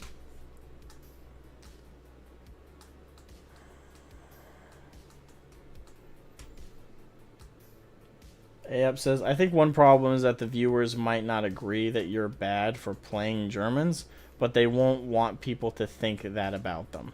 Yeah, and I said that before, similarly anyway, that, another reason potentially that people might not want to get into bolt action, it might be the fear of the Nazi thing, but not because they fear other people are that way just because they collect the minis, but they're afraid of being seen that way. So they don't want to, play the game because the faction they might want to collect or might want to invest in might be the Germans, and they're afraid that other people's ignorance of things will lash out on them and punish them for simply liking that faction more than others for the game's sake. So I do think that is a problem. We live in a world where people are looking for reasons to have an enemy. We live in good times made by strong men, and unfortunately there are way more weak men nowadays than strong men. And the bad times have been here, and we're gonna have worse times on the way, to a degree. Hopefully we're able to avoid the worst of the worst, but inevitably weak men will lead us down a dark path, and that'll get us to a point where weak men will not survive and strong men will have to prevail. And the cycle will continue. Strong men will pick us up, fix things, bring us back to good times, but then the weak men will come back out of the woodwork. So, again, I'm trying to avoid a more nihilistic viewpoint here and hope for the best, that we're able to avoid disaster. But it is, as I said earlier, and as I agreed upon earlier with another caller, it's hard. It's extremely hard to maintain a positive outlook in the world we live in. And stuff like this doesn't help. Okay, I do got one more caller. Alright, well, on the stream. It's my buddy Ludus. Hey, Ludus, damn it.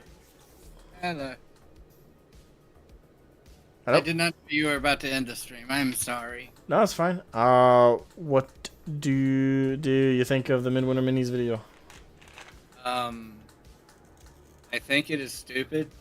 There's another word for it, but I cannot use it on stream. Mentally deficient? That's a much better way of putting it, yes. For instance, I have Company of Heroes too.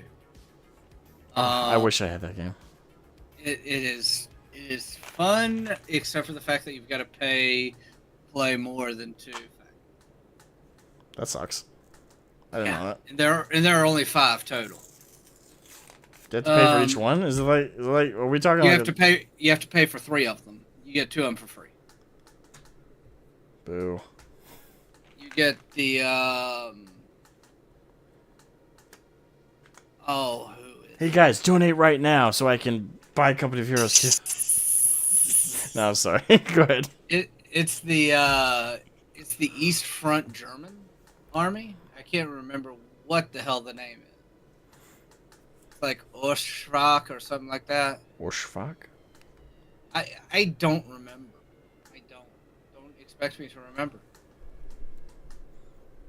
Okay. And then you have the Russians, the Waffen SS, and then the Americans and the British. My 2 favorite factions to play are the Russians, who, let's be fucking honest, we all know how they valued their troops during World War II, their conscripts. Valued is not at all the right word. And then the Germans, of the name I can't remember, the East Front Fighting Germans, because the Waffen SS were part of a different part of where they put this game. The Waffen SS fight against the British and the Americans, whereas this group fights against the Russians. And yeah, those are my 2 favorite. And it's like, let's be fair. On the Russian thing, it's because I love being able to Zerg rush with people. Because that's how the Russians play, because World War II Russians. And then... Russians. With the humans, but Zerg. Pretty much. We have people. No, we have resources. And then I like playing the Germans because they have some of my favorite vehicles and some of my favorite battle strategies. But I guess that's a bad look on me because being Jewish, I guess I hate myself that much that I enjoy playing Germans during World War II. At least according to them. I mean, it kind of goes in line with what one of the callers said earlier, with them having a gay friend who collects the Waffen SS for bolt action. Yeah, I caught bits and pieces of your stream, and I did catch that part. But yeah, it's like, I don't understand this mentality. I don't. I really, really damn well don't. There's a mod for Soulstorm, and I can't remember what the hell it's called. My favorite faction in base Soulstorm is Chaos, because me. And my favorite faction with the mod is Imperial Guard, because they actually have artillery that freaking works! What a crazy thought. Artillery that works. They play a lot like Minsk in StarCraft 2 co-op. If his artillery was better. If you focused on using Hellfire Ordnance, and if it worked. And if it worked, yes. But the thing is, you can upgrade this to where it literally reaches to the opposite end of the map, on the largest map. That would make Ultimate Apocalypse. Yep, that is the mod for Soulstorm. It made Imperial Guard viable, which is more than the Imperial Guard can say for itself. But, like, again, I don't understand this. You know, in a way, from the outside looking in, because I'm not into miniatures. I'm not. And I'll never admit to it. But it's the kind of thing where trying to make the take of, oh, if you play a certain army, you must think a certain way, or you'll end up being a certain way. Again, goes back to like the extra credits thing. Oh, when you play Battlefield, if you play the Germans, you're on. I can't say that on stream, damn it. But you know what they said. You're a Nazi. Yes, exactly. And so, you know, it's like, no, that's just stupid. I love, I saw this TikTok on Facebook, sentence I never thought I'd say in that order, where guys like, I think he was playing some like Souls game or Souls-esque game. It's like, I thought this was a role-playing game. What role am I playing? The victim? Like, that's someone who understands the game.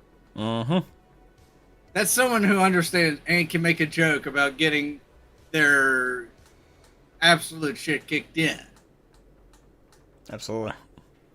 And I think that's the part where a lot of people need to realize, at least a lot of these people need to realize, they need most people, myself included, need the escapism. And again, it goes back to I miss the escapism. This is a role-playing game. What role am I playing? The victim? Like, yeah, I can relate. I can absolutely relate. I've played games that are absolutely horrible to me and don't like me, but I play them anyway just because I don't have to deal with the people in my real life. And that's that's kind of my takeaway from it. Like I said, there are some people that just need it as a wind down from their everyday stressors. That's what it's been for me for many years. It's just, if I'm too stressed, if I'm too aggravated, grab some minis, assemble a kit, paint them, relax. Like you've been saying the whole stream, it's just people looking for enemies and then choosing to find them. Yep. And it's in any hobby, it should never be disliking the player for the army they choose. If the player is a genuine dick, then don't like them. But if you don't like them because they choose to play World War II Germans, because they choose to play Imperial Guard Chaos, whatever, that's not a good enough reason. I'm sorry. No, I agree. It's not a good enough reason. And to have the stance of, well, if you play Imperial Guard, you're fascist. If you play any loyalist, you're fascist. If you play, if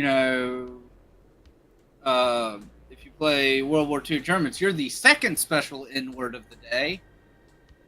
But no, like it's getting. I don't really want to say it's getting out of hand because that's kind of hyperbolic at this point, but it is in a way getting out of hand because people are just sitting here picking fights over, and take this the wrong way at your will, over kid shit. Like, this is something I expect people early to late teens to do, not people my age in their 30s. And it's the ones in their 30s and 40s that are the worst damn ones. I'd agree with that. And I hate that about people my age. Now, keep in mind, at least people your age aren't eating Tide Pods for a challenge. Here's a weird question. Well, no, I got a question for you when the stream ends. Because Okay. I just realized I can't say it because it's really inappropriate, but you're gonna love it. Okay. It has to deal with the Tide Pods thing. Okay. Well, is there anything else you wanted to say in regards to the Midwinter mini stuff, or? No, not really. I think I've already said. Yeah. Well, I'm out of steam, to be honest. So, Yep. okay. What the hell was that? I'll mute my mic. I'm getting called by my mom on speakerphone. Ah, okay. Well, everybody, thank you guys so much for watching. Hope you guys enjoyed this open mic. The topic was certainly charged. And I had a great time talking with everybody. It has been a great series of conversations. We had a nice series of wonderful lads come in. But I am out of steam, as I said. My energy is drained.